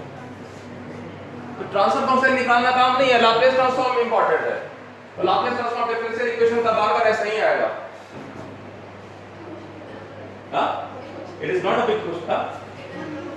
ये 10 नंबर का भी आ सकता है डिराइव करने के लिए, थोड़ा बनता है। यही आता है, ऐसा ही आता है, तो बड़ा काम नहीं आएगा। आएगा जरूर ये confirm. It is not confirm, God knows, only God knows। सर डेरिवेशन चाहिए। Government of Delhi, Government of Delhi, we are working under Government of Delhi, ठीक है, that is the God। हाँ, ऐसे ही तरह से सोचना है, क्या आएगा छोड़ दीजिए, सोचना सीखिए। मैं बोल रहा हूँ, देखिए आप हाउ टू थिंक समझिए। अगर आपने सोचना सीख लिया तो आपको कोई माई का लाल नहीं है जो कहीं हरा दे। बात समझिए कि आप यहाँ सिर्फ न्यूमेरिकल सॉल्व करके मार्क्स लेने के लिए नहीं आए, आप यहाँ दंगल में पहलवानी सीखने आए। बाहर निकले तो आपका दाव जो है वो अचूक होना चाहिए, ये समझिएगा। तो अगर आपने हाउ टू थिंक पकड़ लिया तो आप किसी भी नए सवाल में, हो सकता है थोड़ा परेशानी हो, अगर आज घर बैठेंगे तो एक दिन में एक सवाल हो सकता है बने, कभी 4 घंटे बने, लेकिन 5-7 दिन के बाद, एक महीने के बाद आप कंफर्ट जोन में आ जाएंगे इन सवालों को लेकर, और आपकी बुद्धि थोड़ी बेटर डेवलप हो जाएगी। तो आप थोड़े अच्छे सवालों के लिए फिर क्या होगा, तैयार हो जाएगा, भूमि तैयार हो जाएगा। ठीक है, मैंने जब फिजिक्स पढ़ाई कर रहा था, मुझे एक एक क्वेश्चन 25-30 बार भी बनाने की मुझे पड़ी है। ये मैं बोस्टिंग नहीं कर रहा हूँ, मतलब वो अतिशयोक्ति अलंकार नहीं कह रहा हूँ, ठीक है ना, कि आगे नदियां पड़ी अपार और घोड़ा कैसे उतरे पार, राणा ने सोचा इस पार, तब तक चेतक था उस पार, हल्दी घाटी, है ना, ये नहीं कह रहा हूं मैं। I tried actually, I have never counted, but once it got solved, तब मुझे पता चला, अच्छा I took 12-15 बार तो हुआ ही हुआ है। सर डेरिवेशन में ज्यादा प्रॉब्लम आई होगी। डेरिवेशन इज नॉट, देखो डेरिवेशन क्या है, it is a step wise journey, mathematical journey step wise. आप कोई भी चीज करिए, आप डिराइव ही कर रहे हैं, but it is a analytical journey. ये सच है तो इसका आगे का सच ये है, इक्वल टू चल रहा है, इम्प्लाइज चल रहा है। यानी अगर ये सच है, इस सच को आप जानते हैं, तो इससे अगला सच ये है। नहीं, आप निकालिएगा। हाँ, आपको हो सकता है कि अलग से एक डिफरेंशियल इक्वेशन गिवन हो, बोले इसका लाप्लास ट्रांसफॉर्म करके दिखाइए। अलग से एक डिफरेंशियल इक्वेशन हो सकता है जो कहे कि एक सिस्टम का डिफरेंशियल इक्वेशन, इसका ट्रांसफर फंक्शन निकाल के दिखाइए। लेकिन आपको एडवांस में सर्किट दे देगा कि डिफरेंशियल इक्वेशन भी निकाल के दिखाइए। ये अलग अलग पड़ाव है, ये अलग अलग पढ़ा है। मैं आपको डिफरेंशियल इक्वेशन दे दूंगा, बोलूंगा इसका ट्रांसफर फंक्शन निकालिए, तो आप लाप्लास निकालिएगा, ट्रांसफर फंक्शन निकाल लीजिए। हाँ हाँ बिल्कुल हो जाएगा। इतना ही टेबल है, टेबल तो और वास्ट भी है बट आपके लिए सफिशिएंट है, मोर देन सफिशिएंट है। Nobody is going beyond that table. Nobody is using that table even completely for your exam purpose. कोई आपके उस कंप्लीट टेबल को एग्जाम पर्पस में नहीं यूज कर सकता, लेकिन आप यूज करना सीखिए। आप जब ये 10-15 क्वेश्चन बना लीजिएगा, आपको यूज करना आ जाएगा। आपके अंदर से जो कॉन्फिडेंस का भी कमी है वो जेन्युइन है। मैं अगर कुछ नई किताब पढ़ूंगा तो मुझे वही अवस्था में आ जाऊंगा जिस अवस्था में आप हैं। जेन्युइनली मैं फर्स्ट क्वेश्चन बनाने में पता नहीं कितना देर बाहर देखूंगा, पेन उठाना समय मुझे लगेगा कि इससे भारी भरकम कोई चीज ही नहीं है, क्योंकि वजन दिमाग में है। क्योंकि सोचने के लिए हमें इनर्ट है, हमारा माइंड जड़ है, इनर्ट है। हम बिना फोर्स लगाए चाह रहे हैं कि ये चले। तो चिड़िया और तोता और जो खेलते हैं उधर तो कुछ होता नहीं है ना। जड़ दिमाग है हमारा, इनर्ट है। हमें फोर्स लगाना पड़ेगा, हमें थोड़ा धक्का देना पड़ेगा। पहला दिन नहीं होगा, दूसरा दिन नहीं होगा, तीसरा दिन नहीं होगा, बट होगा। कि लिखा ना कि पत्थर को कोई तोड़ रहा था, हैमरिंग कर रहा था, and he took 1 2 3 4 98 99 100 and it cracked। उसने कहा कि ये मेरा 100वां वार नहीं था जिसने इसको तोड़ा, इसके पहले 99 वार ने उसको कमजोर कर दिया। तो आप जब एफर्ट लेते हैं, आप कहीं भी नहीं जा रहे हैं, ये मन से निकाल लीजिए। You are going somewhere but to consciously नहीं आ पाए। आपका सबकॉन्शियस माइंड बहुत कुछ रीड कर रहा है, आप जब लगातार उसको प्रैक्टिस करते फिर आपके कॉन्शियसनेस में आ जाता है, and then you will become good. मैं आपसे पूछूंगा 2 + 2 क्या, बोलोगे सर 4 है। ये सवाल मत पूछो, बच्चों वाला सवाल है। क्यों?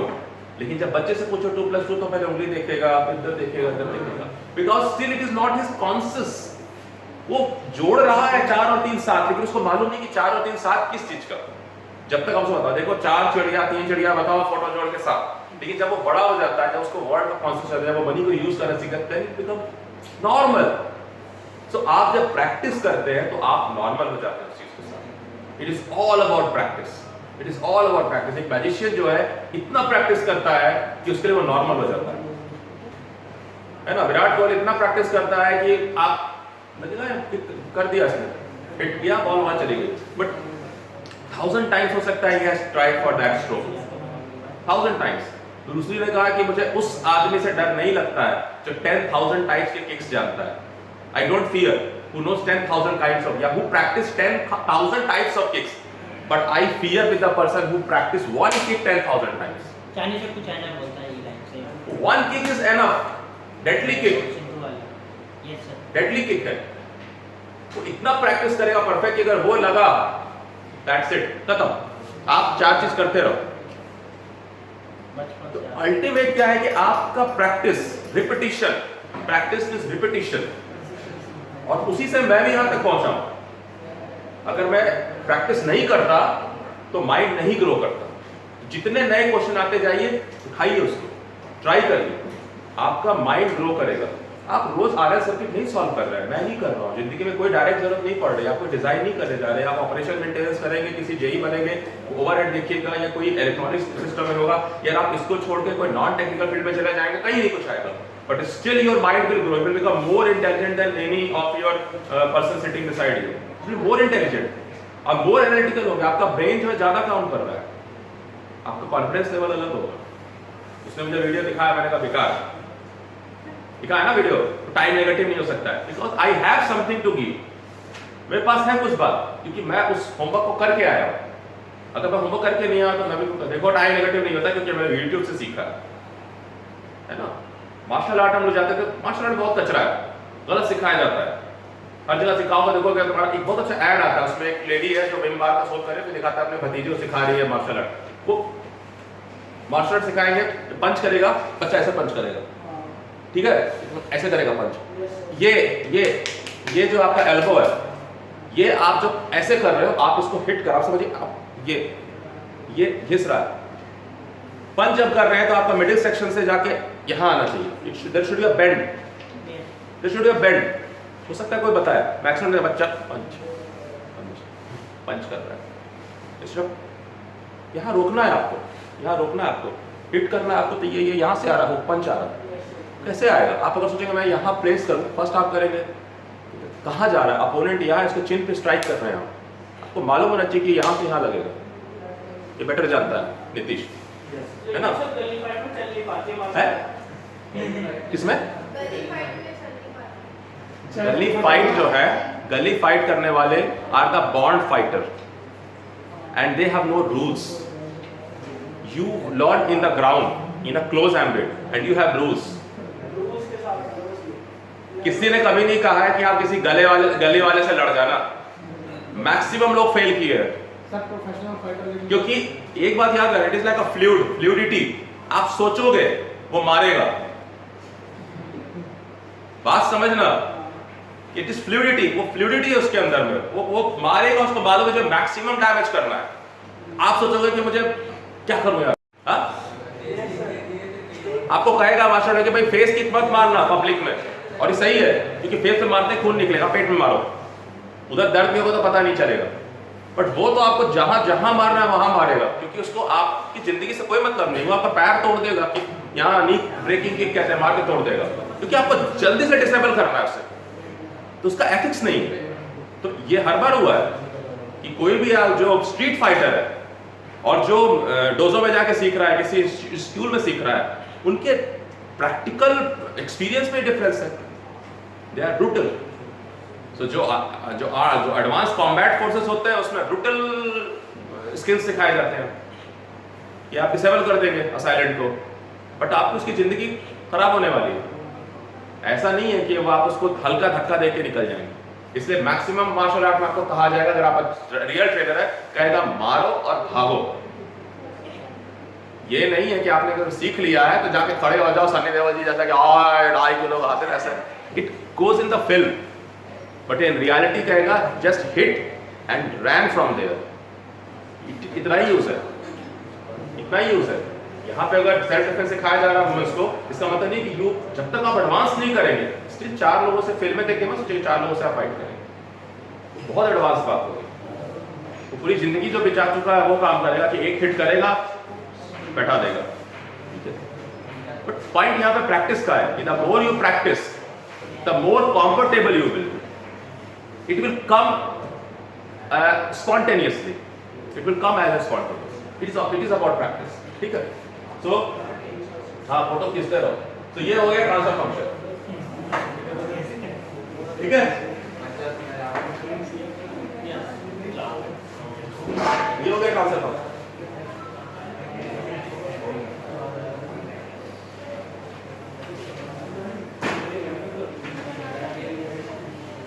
सेल्फ डिफेंस की सारी टेक्निक फेल कर जाती है. क्या हो गया प्रतीक? कुछ बोला? टाइम ज्यादा हो गया.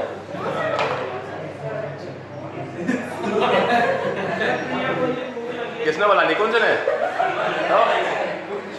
तरुण ने बोला? ये मास्क वाले ने बोला? अच्छा चलो, किसी ने भी बोला, क्या फर्क पड़ता है, मैं सुनने वाला हूं नहीं. ठीक है, चलो.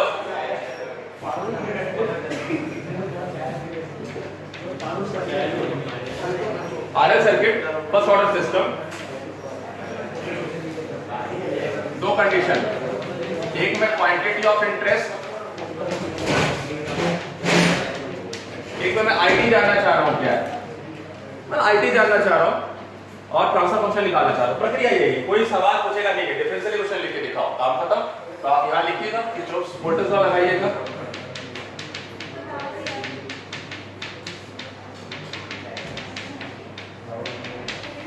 काम खत्म. राइट द डिफरेंशियल इक्वेशन, काम खत्म. आप यहां रख के छोड़ेगा, टीचर नंबर नहीं काटेगा. लेकिन थोड़ा अच्छा आदमी एक्सपेक्ट करेगा, थोड़ा मैच्योर लिखिए कि आप जो है वो हाईएस्ट ऑर्डर को लेफ्ट में लाइए, आई के, और फोर्सिंग फंक्शन को राइट में लेके जाइए. थोड़ा सा सिस्टमैटिक हो गया, सजा के रख दिया. ये सजाया हुआ फॉर्मेट हो गया. फाइंड द डिफरेंशियल इक्वेशन पा लिया. अब क्या करना है? सोचेगा ट्रांसफर फंक्शन निकालो, या कोई क्वेश्चन दे देगा कि डिफरेंशियल इक्वेशन दिया हुआ है, ये फर्स्ट पार्ट हो गया. कोई कहेगा डिफरेंशियल इक्वेशन दिया हुआ है, इसका लाप्लेस ट्रांसफॉर्म निकालिए. लाप्लेस ट्रांसफॉर्म निकालिए, निकाल दीजिए. आप लाप्लेस ट्रांसफॉर्म लगाइएगा. Laplace transform of L di/dt plus RIT is this.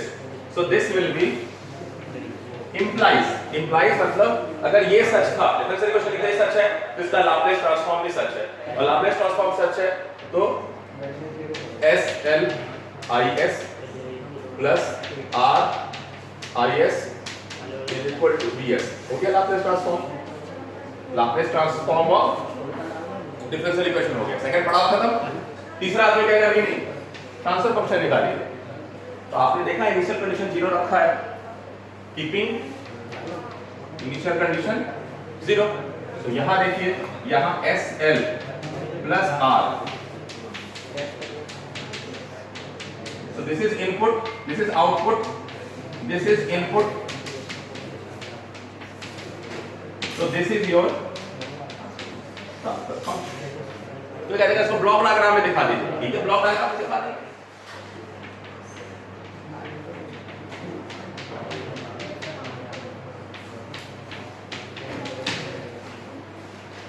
खत्म.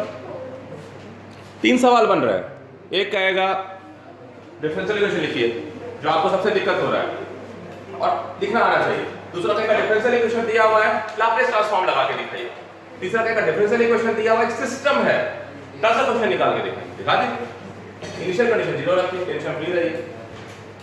चाहे कितना भी इनिशियल कंडीशन वहां लिखा हो, आपको ट्रांसफर फंक्शन निकालना है, बता दीजिए. ठीक है, आगे सर बना दो. Yes, sir. Done, sir. Done. 10 second. नहीं, then 10, go. 9, 8. टाइम होते क्या तो प्रेशर बन जाता है. Yes. She has. साइकोलॉजी.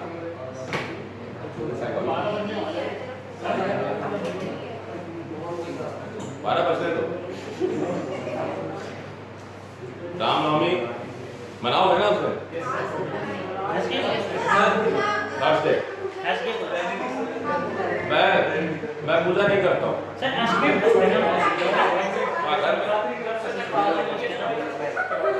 जब से मैंने दीवार मूवी देखी अमिताभ बच्चन की, तब से मैंने बनते सारा छोड़ा. एक कहानी है, क्लास 9th या 10th में मैंने कविता पढ़ी थी.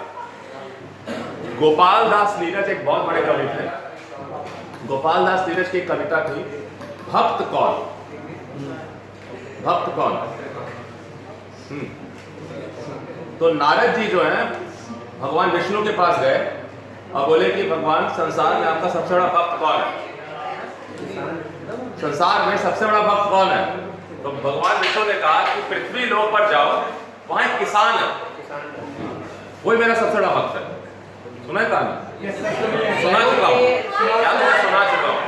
दोबारा सुनो, इससे क्या है, थोड़ा सा टाइम पास हो जाएगा, उससे एक न्यूमेरिकल कम बनाना पड़ेगा, थोड़ा सा रिफ्रेश भी हो जाएगा. सो नारद जी जो है पृथ्वी पे गए और किसान को ऑब्जर्व किया. किसान सुबह उठा, नहाया धोया, नाश्ता किया, भगवान का नाम लिया, काम पे चला गया. ठीक है.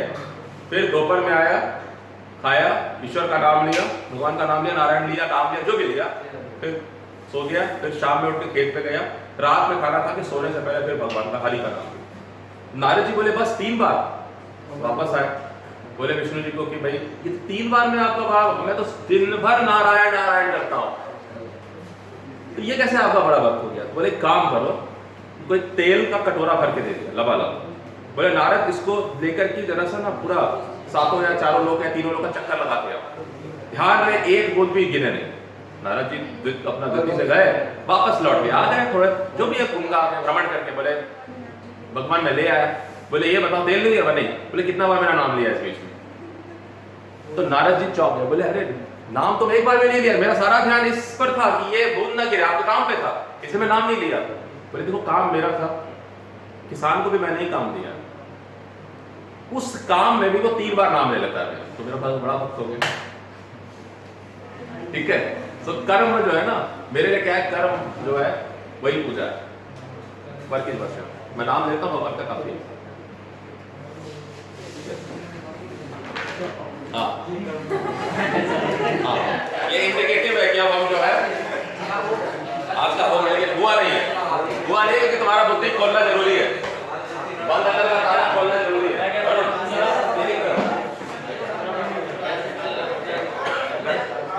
Choice is yours. वो बहुत पहले एक ऐड आता था हेलमेट का, स्टील बर्ड का, दूरदर्शन पे। ऐसे एक नारियल रखता था, दो, एक पे हेलमेट रखता था, फिर एक हैमर लाता था, एक क्रैश कर जाता था, एक बचा था। कहता मर्जी है आपकी क्योंकि सर है आपका।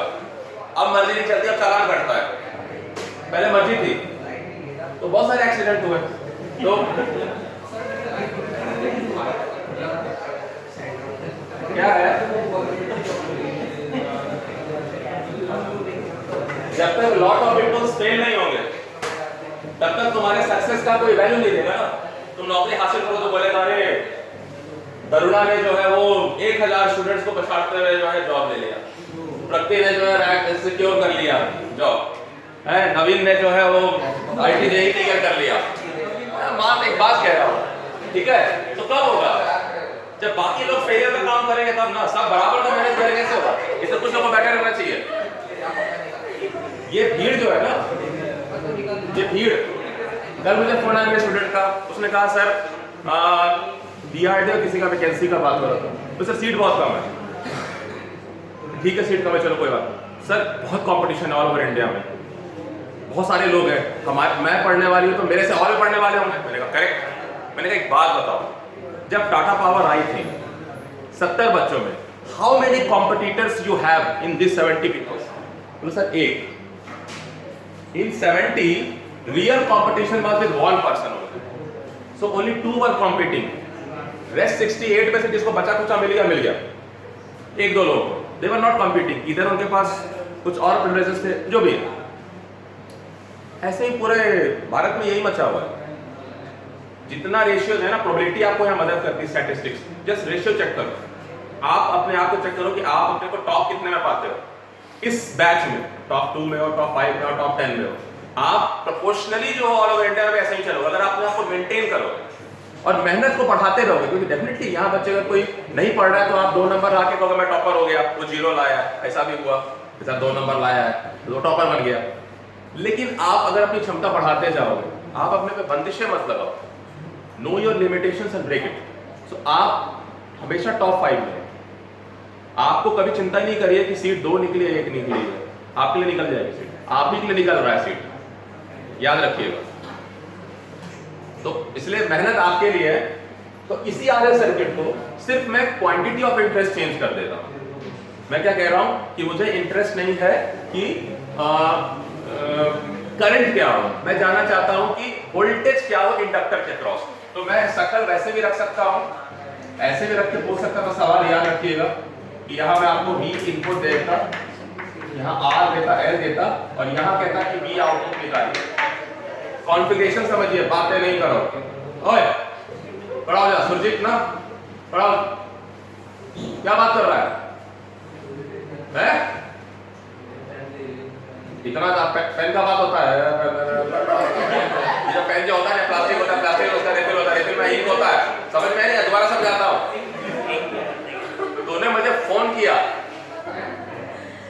कॉपी चेक होने के बाद, मैं कहीं काम पे खड़ा, मतलब मेन रोड का वेट कर रहा हूँ और फोन आ रहा है, हेलो जी हाँ नमस्कार सर, हम आपकी कस्टमर सेवा में हाजिर हैं, हाँ हम आपके लिए क्या मदद कर सकते हैं? जी सर मेरा जो कॉपी है उसको एक बार दोबारा चेक करिए। अरे दोबारा चेक किया? मैं क्या गधा हूँ कि मैं बेवकूफ से चेक किया हूँ? क्या मैं अपना काम नहीं करना चाहता हूँ? दोबारा चेक करो, तू आगे दोबारा देख copy, if there is an error, दोबारा तो मैं 70 बच्चों को दोबारा चेक करूंगा, 140 कॉपी हो जाएगी, सर मेरा कॉपी दोबारा चेक करो, दोबारा आके देखो, भाई यू नॉट केम, तुम तो कभी नहीं आए। अरे गांव में तो क्या हुआ, गांव से पाँव यहाँ पढ़ाते आते, अगर फोन कर सकते हो इसका मतलब तुम्हें लगता है कि मैं गेन कर सकता हूँ, you should walk here and come. तो फोन करते हो कस्टमर केयर जैसा, अब यहाँ बैठ के बात कर रहे हो और जब कॉपी चेक करूंगा सवाल पूछूंगा तो फिर नदारत हो जाओ। पाना क्या चाहते हो? वही भीड़ का हिस्सा, भीड़ का हिस्सा और कुछ नहीं है। पार सिंहन की नहीं लेड़े, हंसन की नहीं पार, लालन की नहीं गोलियां, साधु चलेगा जवाब। सुअर के जो ना सिर्फ 12-13 बच्चे होते हैं पीछे से, शेर का कहता है इतना लंबा ट्रेल नहीं होता है, शेर का बच्चा 1-2 होता है ना। रत्न की जो बोरियां नहीं मिलती, अरे हीरो का बोरी मिल गया, पूरा कोयला खदान टूटेगा तो एक कोहिनूर निकल के आता है। साधु जो होता है ना विद्वान व्यक्ति, वो ऐसा भीड़ में नहीं चलता है। देखो मुझे कहीं भीड़ में चलता हूँ मैं, ठीक है। सो क्वालिटी तो आप बता रहे हो, क्वालिटी आप जी रहे हो, याद रखना जो गुण आप जी रहे हो उसी तरह के परिणाम को भी आप लेके आ रहे हो। बाद में आप सिस्टम पे डालोगे कि मेरा स्कूलिंग अच्छा नहीं था, स्कूल के बाद मैं बैठ जाओ आप और याद से जो भी है, स्कूल अच्छा नहीं था, कॉलेज अच्छा नहीं था, अरे टीचर कुछ पढ़ाता नहीं था, तो वो थोड़ी जानता है। ठीक है, 10 मिनट का ब्रेक है, लो ब्रेक 5 मिनट 5 मिनट ब्रेक। हाँ, तो अगर ऐसे क्वेश्चन दे दिया कि मुझे V नॉट T है, ठीक है ना, ये RL सर्किट है सीरीज, ऐसे दे देगा तो मुझे इस पे ध्यान देना है, चाहे करंट लिखूं ना लिखूं याद रखना है। ये थोड़ा सा ऑकवर्ड है, थोड़ा सा साफ सुथरा करके क्या करेगा, आपको ऐसे लिख देगा,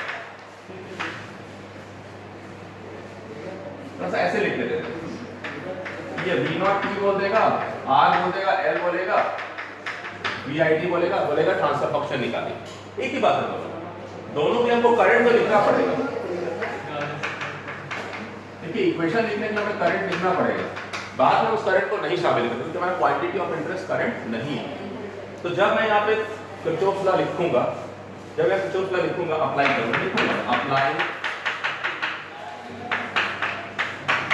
KVL, तो मैं यहाँ से लिखना शुरू कर रहा हूँ, इस पॉइंट से 1 है, ये 2 है, ये 3 है और ये फिर वापस 1 ही। तो मैं लिख रहा हूँ कि VIT, V जो इनपुट है, माइनस जो VRT माइनस VLT बराबर 0। तो चूंकि जो V नॉट T है वही VLT है, जो V नॉट T है वही VLT है, तो इसलिए मैं यहाँ पर ऐसे भी लिख सकता हूँ इसको, इधर तो इंटरेस्ट V और VI है। तो अब जो टर्म रह गया वो है VR मुझे नहीं मालूम है, मुझे मालूम है कि करंट क्या है। सो मैं अगर इसको लिख रहा हूं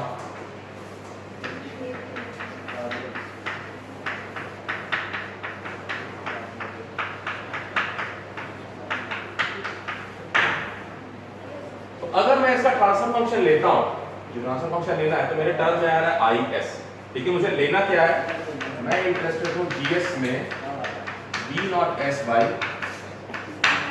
VIS, ठीक है। तो देखते हैं कि IS क्या आता है और फिर बाद में रिप्लेस कर दूंगा मैं।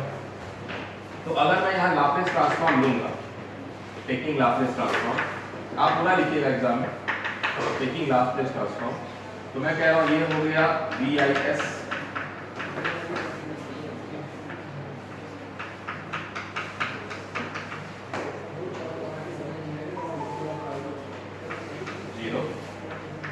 implies IS will be VIS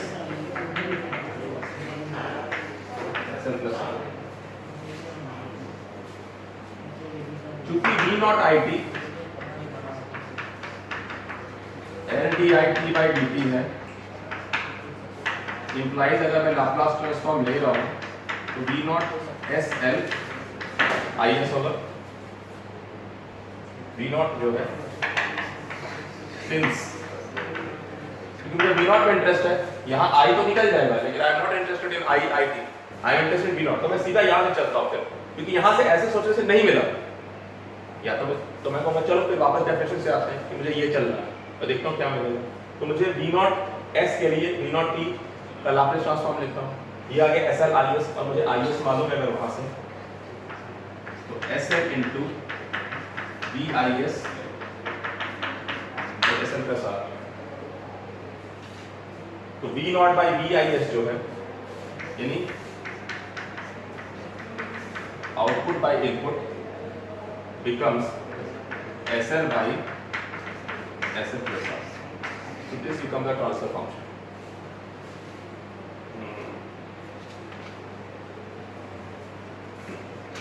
ये LS by R plus LS, ये क्वेश्चन नंबर 2.9 RL सर्किट। नीचे LS लिख दिया, SL लिख दिया, मैं SL लिखना चाहता हूँ, BSc SL आप साइकिल में SL लिख देता हूँ, SL plus R। So this becomes the transfer function, ठीक है। सीक्वेंस थोड़ा सा दोबारा कर लेता हूँ, दोबारा बना दो ना, समझ में आ गया? दोबारा बनाओ, इधर है 2 लोग हैं, तो 2 मिनट लगेगा ताकि आप हाँ नहीं तो मैं इसलिए बता रहा हूँ। देखिए अगर मुझे बना बनाया सोचा समझा तो मैं यहाँ से स्टार्ट करूँ, बट मुझे नहीं पता कि कोई क्वेश्चन में कौन सी चीज़ कहाँ जाके रोकेगी मुझे। सो मैं नेचुरली चलूंगा ताकि आपको ये नहीं लगे यहाँ तो जीएस से स्टार्ट किया वहां से सीधा इक्वेशन लिखा। I don't know which will work but I will go with the convention. तो मैं यह दिखा रहा हूँ, ठीक है। So this is V not T। कि वर्क करता है नहीं भी कर सकता है। सो मैंने मुझे हमेशा लगता है मैं हम जब लिखता हूँ केवीएल, मैंने केवीएल लिखा VIT minus RIT minus LDI by DT बराबर 0। Taking Laplace transform VIS RIS SL IS 0 implies IS is equal to V naught S by SL plus R. But I am interested, but यहाँ के बाद मुझे एहसास हुआ कि तो IS आ रहा है, but I am interested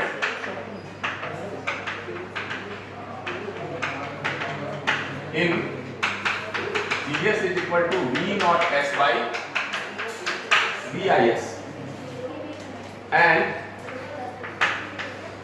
V naught S is nothing but Laplace transform of V naught T, which is a Laplace transform of LDI by dt, when it is SL IS.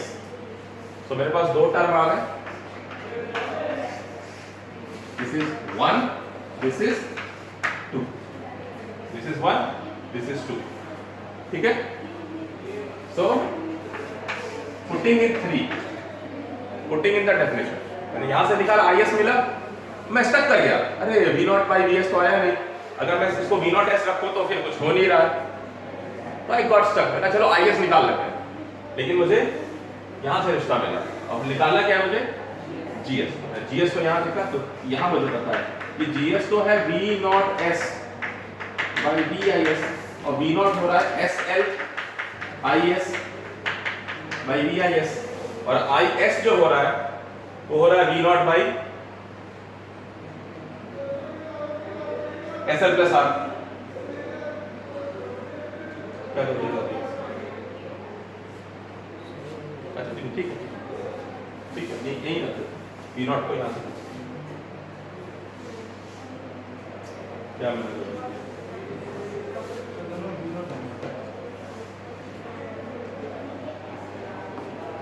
अच्छा sir ये करो D I वही सोच रहा कहाँ सो हाँ GS is V naught S by VIS, so this is SL VIS into IS और IS यहाँ से आया हुआ है SL by VIS into VIS by SL plus R। so जो GS मिला मुझे, GS जो मुझे मिला it become SL by SL plus R। तो सेम आर सर्किट है, पिछला जो था वो अलग आया, यहाँ क्वांटिटी चेंज करने से ट्रांसफर फंक्शन फिर इससे आ रहा है। यानी आप समझ लेना कि R की कोई भी ट्रांसफर फंक्शन आप चिपका मत देना कि भाई RL सर्किट का तो 1 by SL plus R था, depending on my quantity it will change. हाँ हाँ ये तो टेबल से आया। अब टेकिंग लाप्लास ट्रांसफॉर्म ये आया, ये आया SL ले लिया IS ले लिया। हाँ हाँ बाकी तो बाकी भी टेबल ही है ना, सिंपल है, कुछ नहीं है, तो एज इट इज रख दिया, सिर्फ हमने शक्ल बदल दिया, इटैलिक वाले को बोल्ड कर दिया और कुछ नहीं किया, ठीक है। पॉइंट बैठ गया नहीं वो लिख लिया ना, बिटा रहा हाँ रॉनिक लिखेगा आज, तुषार तो लिखेगा, ठीक है तुषार ना करो, तुषार तो थोड़ा पढ़ रहा है, तुषार पढ़ रहा है, सार्थक के बगल वाला दोस्त वीडियो बना रहा है, क्या करेगा वीडियो वाला? वीडियो तो मैं बना ही रहा हूँ। है? लिखोगे कब? अगर तुम ये एक्टिव पार्टिसिपेशन नहीं किया कभी नहीं होगा। और स्कोर बहुत अच्छा है नहीं है? अच्छा स्कोर है? हाँ, तो फिर कैसे अच्छा होगा? कॉपी है? कॉपी लिख रहे हो? दिखाओ। खांसी आने लगा।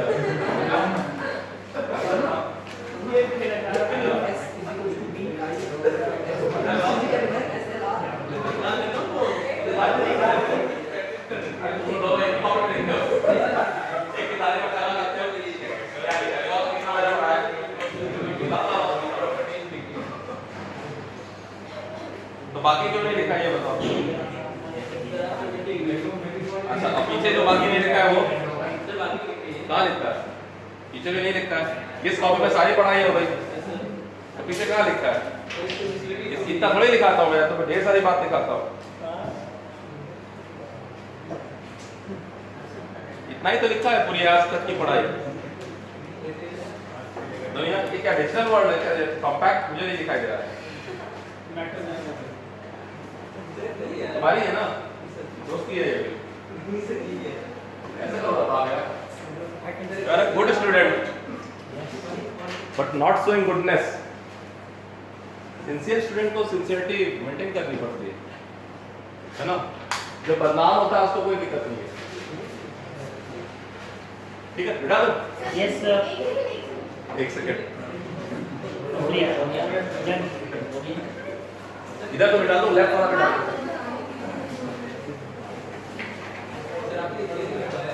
है? अच्छा, मैंने इतना ही लिखा है, तुमने अपने से क्या लिखा है? अपनी कॉपी बनाई है? सच में बनाई है? कल ले आना कॉपी, कल कॉपी ले आना। कंट्रोल सिस्टम सारे लोग लेके आना कल कॉपी। मैंने आपको नहीं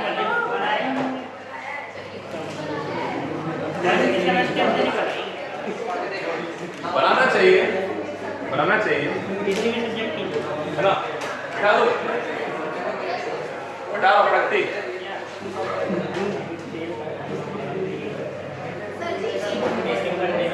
एक मिनट।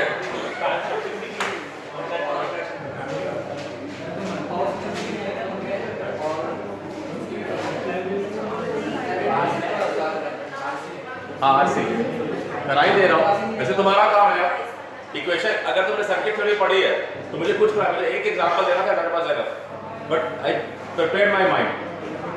ये मैं कोशिश करूंगा एक बार बस हमने सॉल्व करके बनाओ, ताकि तुम्हें समझ में आए कि स्पीड क्या होता है बनाने का, इसलिए। ठीक है, तो देखो ये किताब हर चीज नहीं लिखेगा। ये किताब ने नहीं लिखा है कहीं भी कि ट्रांसफर फंक्शन किसी गिवन सिस्टम का जो है वो फिक्स है कि नहीं है। ट्रांसफर फंक्शन निकाल लेता है, हम फिर परसेप्शन बना लेते हैं कि वो वही है। तो ये एग्जांपल जो है ब्रेक करेगा इस नोशन को कि आपको मैं कहूंगा आरसी सर्किट का ट्रांसफर फंक्शन तो आप चिपका के बैठ जाओ, डायरेक्ट रिजल्ट है लिख दिया, गड़बड़ हो जाएगा। हमेशा ट्रांसफर फंक्शन देखना है Laplace transform of output by input करने के समय क्या एक्सप्रेशन मिला।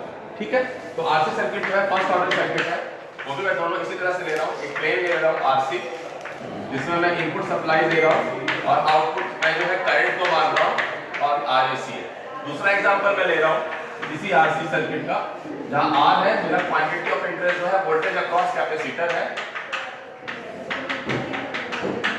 करंट मुझे अभी भी रखना पड़ेगा, मुझे कुछ ना लिखना, लिखने को मुझे चाहिए नहीं, जब आपको मांगे ना मांगे आपको लिखना पड़ेगा।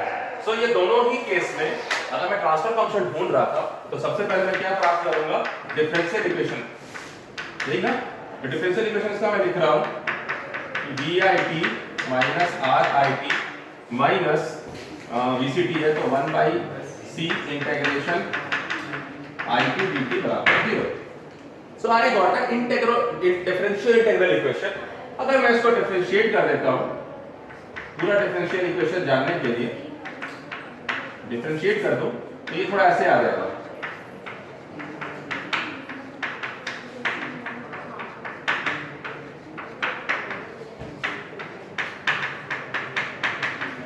ऐसा दिखेगा। इससे कुछ ज्यादा लाभ नहीं हो रहा है, जहां इंटीग्रेशन आ रहा है वो ज्यादा लाभ नहीं हो रहा है। क्योंकि ये फोर्सिंग फंक्शन चेंज हो जाएगा। तो मैंने लिख दिया ठीक है, मुझे इंटरेस्ट है लाप्लेस ट्रांसफॉर्म जानना, तो इसका लगा बात बराबर है, तो मैं इसी का लगा रहा हूं क्योंकि इसका हमने नहीं सीखा है, है ना। तो जब मैं यहां लाप्लेस ट्रांसफॉर्म लगाऊंगा इसका सिर्फ शक्ल बदल जाएगा क्योंकि प्लेन नंबर लिखा हुआ है, इसका शक्ल बदल जाएगा, इसका शक्ल बदलेगा 1/c, तो s को मैं छोटा लिखता है, याद रखना, ठीक है ना, c बड़ा रखेगा, i s बराबर 0। तो किसी ने कहा तो लाप्लास ट्रांसफॉर्म लगा दिया, काम खत्म। तीसरा काम क्या है, ट्रांसफर फंक्शन। ट्रांसफर फंक्शन क्या है, मैं इंटरेस्टेड हूं is is output, vs is input, तो मैं कह रहा हूं is by vis, तो दोनों को उस तरफ लेके गया तो ये हो जाएगा 1/r plus 1/s, तो this become the transfer function. कितना देर का काम है, 5 मिनट का काम भी नहीं है अगर आप प्रैक्टिस में आ जाओगे, ठीक है। It's not a big thing, big deal. Big deal, sir ये क्या लिखा है? R it is not a big deal, but बन जाएगा बिग डील अगर आप पढ़ने में दोगे ढील। हाँ, सर ये R+1 में क्या है? r plus 1/s become the transfer function 1/, इसको उधर लेके जाऊंगा तो उधर हो जाएगा r plus 1/sc into is by bs करूंगा तो 1/r plus 1sc हो जाएगा, इस तरफ आ जाएगा। So this is the transfer function of for this circuit, transfer function this circuit. अभी इसके लिए वही लिखूंगा डिफरेंशियल इक्वेशन, लेकिन अभी पॉइंट ऑफ इंटरेस्ट ये है VIT, मैं ऐसे लिख दिया, वैसे भी लिख सकता था, लेकिन मुझे पता है कि मुझे ये टर्म चाहिए, ठीक है, ऐसे लिख दिया। और दिक्कत है मुझे तो चल वैसे ही करते हैं,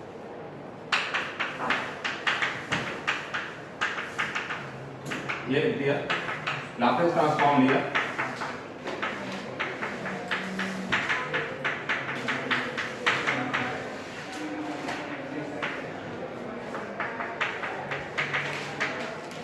this implies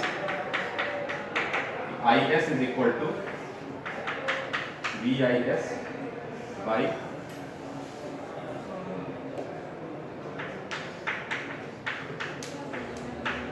ठीक है। मुझे क्या चाहिए, लेकिन मुझे चाहिए GS as V naught S by VIS, है ना, V naught S by VIS। So V naught S is the Laplace transform of V naught T. This is Laplace transform of V naught T VIS। So मैं इसका निकालूंगा अगर तो यही आएगा 1/SC into IS by VIS। तो अगर मैं IS को यहाँ से फीड कर दूंगा, सर 1/SC into IS जगह ही नहीं बच रही है, हाँ, इतना छोटा मोटा जगह नहीं बच रहा है, ऊपर बनाता हूँ, जगह ही नहीं बच रही। यहाँ तक तो ठीक है ना, IS आया जैसे उसमें आया था RL वाले में, और फिर GS जो लिखना है मुझे, GS तो हो रहा है V naught S by VIS, ठीक है। तो V naught S क्या है, that is Laplace transform of V naught T, that is Laplace transform of 1/c integration IT, यानी 1/SC IS, यही होगा ना, यही होगा। ये सब खत्म हो जाएगा तो एक राज की बात बताऊंगा, ये सारा खत्म हो जाएगा, ये ठीक है, ये समझ में आ रही है बात, ठीक है। अब इसको फीड कर दीजिए, इसमें फीड करिए, तो ये IS, हाँ सर ये Laplace transform V naught T है, है, Laplace transform V naught T। Sir जहाँ पे आपका हाथ है यहाँ ना, तो V naught T क्या होता, 1/c IT dt, हाँ हाँ तो वो क्या होता 1/SC into IS, है ना, लिखने में जगह नहीं बन रही, और कितना साफ सुथरा लिखा, Laplace transform of 1/c integration IT dt. So this is this. So ये जब मैं यहाँ फीड करूँगा v नॉट 1 by SC नीचे आ जाएगा is यहाँ आ जाएगा, तो रिजल्ट आएगा 1 by SC ब्रैकेट में R plus SC. तो ध्यान दीजिए कि यहाँ का ट्रांसफर फंक्शन RC सर्किट का कुछ और है, यहाँ का ट्रांसफर फंक्शन कुछ और है. तो आप इस कंफ्यूजन से बाहर रहिएगा कि गिवन RC सर्किट का ट्रांसफर फंक्शन फिक्स है. Transfer function depends on the choice of output and input. Choice of output basically, input तो आप वोल्टेज दे रहे हैं, choice of output So R plus 1 upon my SC, है. R plus 1 upon my SC. नहीं यार, ये यहाँ लगाओगे ना, V नॉट S लिख दिया, IS ये लिखा, IS को इससे रिप्लेस किया, VIS कट गया, नीचे 1 by R plus SC है, 1 by SC भी नीचे है. जैसे SL ऊपर था, SL by SL plus R था. ये इम्पीडेंस है दोनों. एडमिटेंस. हाँ बताओ क्या गलती लग रहा है.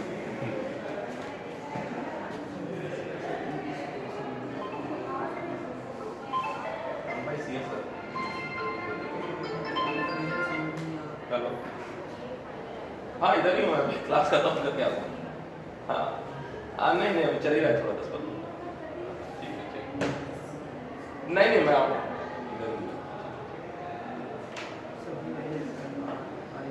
वो लिखने में गलती कर दिया था मैं. हाँ ठीक, एक मिनट समझना पड़ेगा. हाँ 1 by CS हो गया इंटू I. ठीक है. अच्छा मैंने यहाँ गलती कर दी, R plus SC नहीं है, R plus 1 by SC. ठीक है. ये गलती हुआ, ये गलती हुआ. तो ये R plus 1 by SC है, तो SC से कट जाएगा, तो ये 1 by SC R plus 1. यही आ रहा है ना. हाँ क्या गलती है, confusion. So CSR plus R है.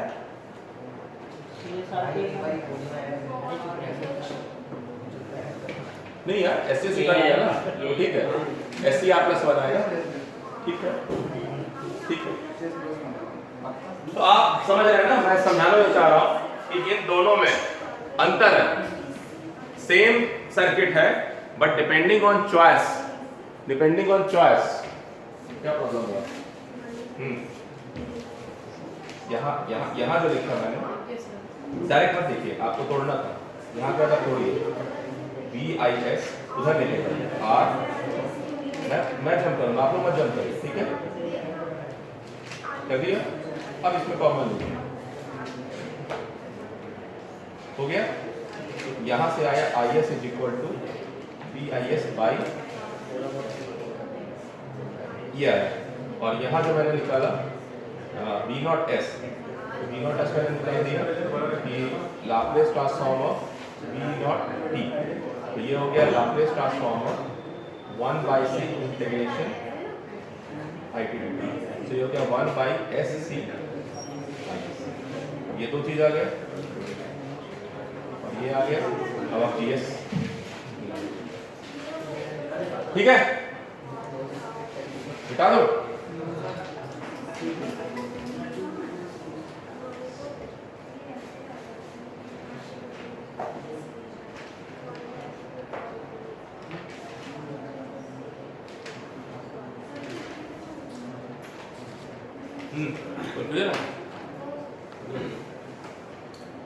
सार्थक ये लिख रहे हो, दोस्त लिख रहा है. नाम तो सार्थक करो. कुछ काम करो जग में अपना नाम करो. सुना नहीं है, सुना है ना.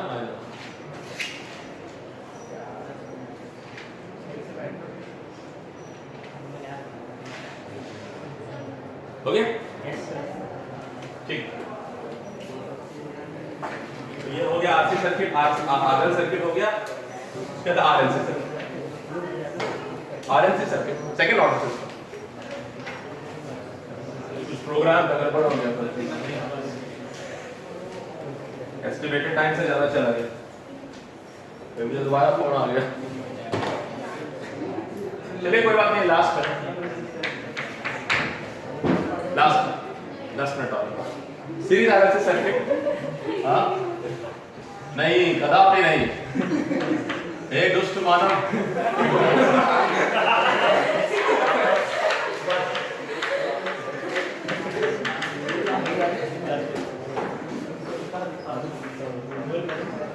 हम निर्दोष बच्चों पे इतना जुल्म है ना। सही से सेकंड और भगवान तेरा इंसाफ करेगा भी। दूसरी बार मंगवाया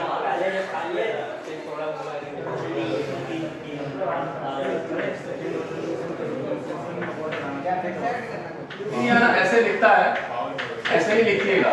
ये क्या होता है ना, ये बार बार कंफ्यूजन हो जाता है। मैं एसी सप्लाई जाएगा फिर ही बात, इसलिए वीआईटी है। यहाँ आर है, यहाँ एल है, यहाँ इंटरेस्टेड है इसमें।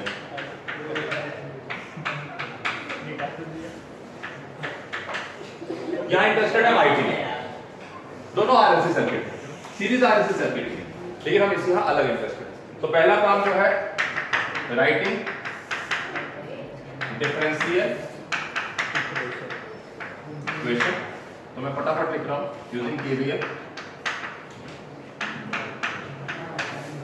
सो वी आई टी, देखिए ये वी आई टी में लिखता हूँ, थोड़ा सा ऑकवर्ड लगता है, लेकिन आपको बार बार एहसास हो जाएगा फंक्शन ऑफ टाइम। अगर आपको थोड़ा सा अभी दिक्कत लग रहा है बट आप भूल जाएगा तो आप ऐसे भी लिख सकते हैं। जब तक ऐसे लिख रहे हैं इटैलिक के मतलब फंक्शन ऑफ टाइम, थोड़ा सा कई बार किताबों में ऐसे भी दिखता है, तो उससे क्या थोड़ा बार बार टी नहीं लिखना पड़ेगा, है ना। तो आपको जब बहुत दिक्कत लगे तो आप ऐसे लिख लीजिए, जैसे आई टी डी टी। अभी मैं भी बोर्ड पे साफ सुथरा लिख लूँ, बट अगेन ध्यान रखिए it is a function of time, ये ध्यान रखिए। सो इसको मैं साफ सुथरा कर रहा हूँ,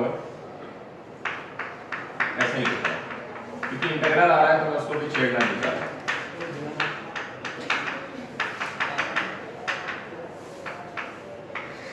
तो ये आपका डिफरेंशियल इक्वेशन आ गई। डिफरेंशियल इंटीग्रल कोई इक्वेशन है, इंटीग्रल का मतलब डिफरेंशियल की है। फर्स्ट काम हो गया। सेकंड काम क्या है, एक Laplace transform on both sides, ठीक है। जब इसका लाप्लास ट्रांसफॉर्म लेंगे, ये ऐसे करके दिखाएंगे आप r i plus l d i by D T plus 1 by c integration i d t implies R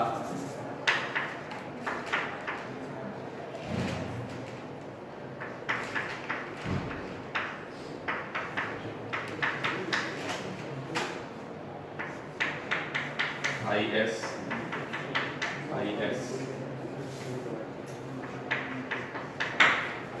ऐसे करके दिखा देता हूँ आपको, हाईलाइट करके। So this goes R plus SL plus 1 by SC into IS बराबर VI. So you can find the transfer function. Can you find the transfer function? IS upon VS is equal to 1 by this, है ना? So transfer function जो होगा इसका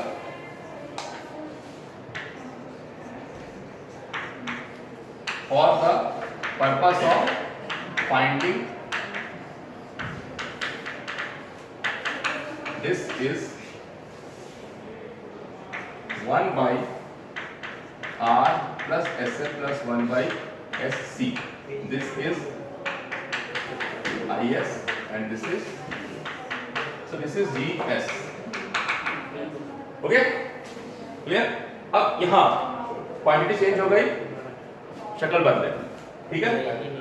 सो यहाँ first writing differential equation, तो एक तो पूरा कर लिखिए, एक इसमें लिखो। एक लिखा v i t v i minus r i minus l d i by minus 1 by c integration i d t बराबर 0। तो ये लिखा एंड हमें पता है कि वी नॉट जो है वो 1 by c i d t है। एक काम। दूसरा काम ये हो गया, this is a set of differential equation, ऐसे करके छोड़ दिया, ये हो गया। ये तो एडिशनल मिलेगा। Writing transfer function, writing applying Laplace transformation, so ये हो जाएगा वी आई एस। यहाँ लिखना पड़ेगा आपको, इसलिए टी लिखने से क्या है कि आपका सोचने का तरीका ठीक रहेगा। SL IS minus 1 by SC IS बराबर 0। सो दिस इम्प्लाइज कि IS जो है वो है BIS by R plus SL plus 1 by SC and जो V नॉट है V not is 1 by SC IS। So third जो ट्रांसफर फंक्शन है जिसको मैं GS से दिखाता हूं वो है V not S by VIS। So this will become यहाँ ये आएगा 1 by SC R plus SL plus 1 by S। ये देखिए तो ठीक है ना नवनीत? Please check. सही। So what we concluded, कि given a system, depending on what is my output quantity, the transfer function will change. It doesn't mean कि I have obtained a transfer function, general transfer function of any given system. It will change depending on what is the input, what is the output. ठीक है? इसके बाद thermal system इसको पढ़ लीजिए, differential equation उसमें आएगा छोटा सा, don't skip it, that is your part. Okay, do it and I will try to give some pattern of questions. ठीक है, that's fine, thank you for bearing me.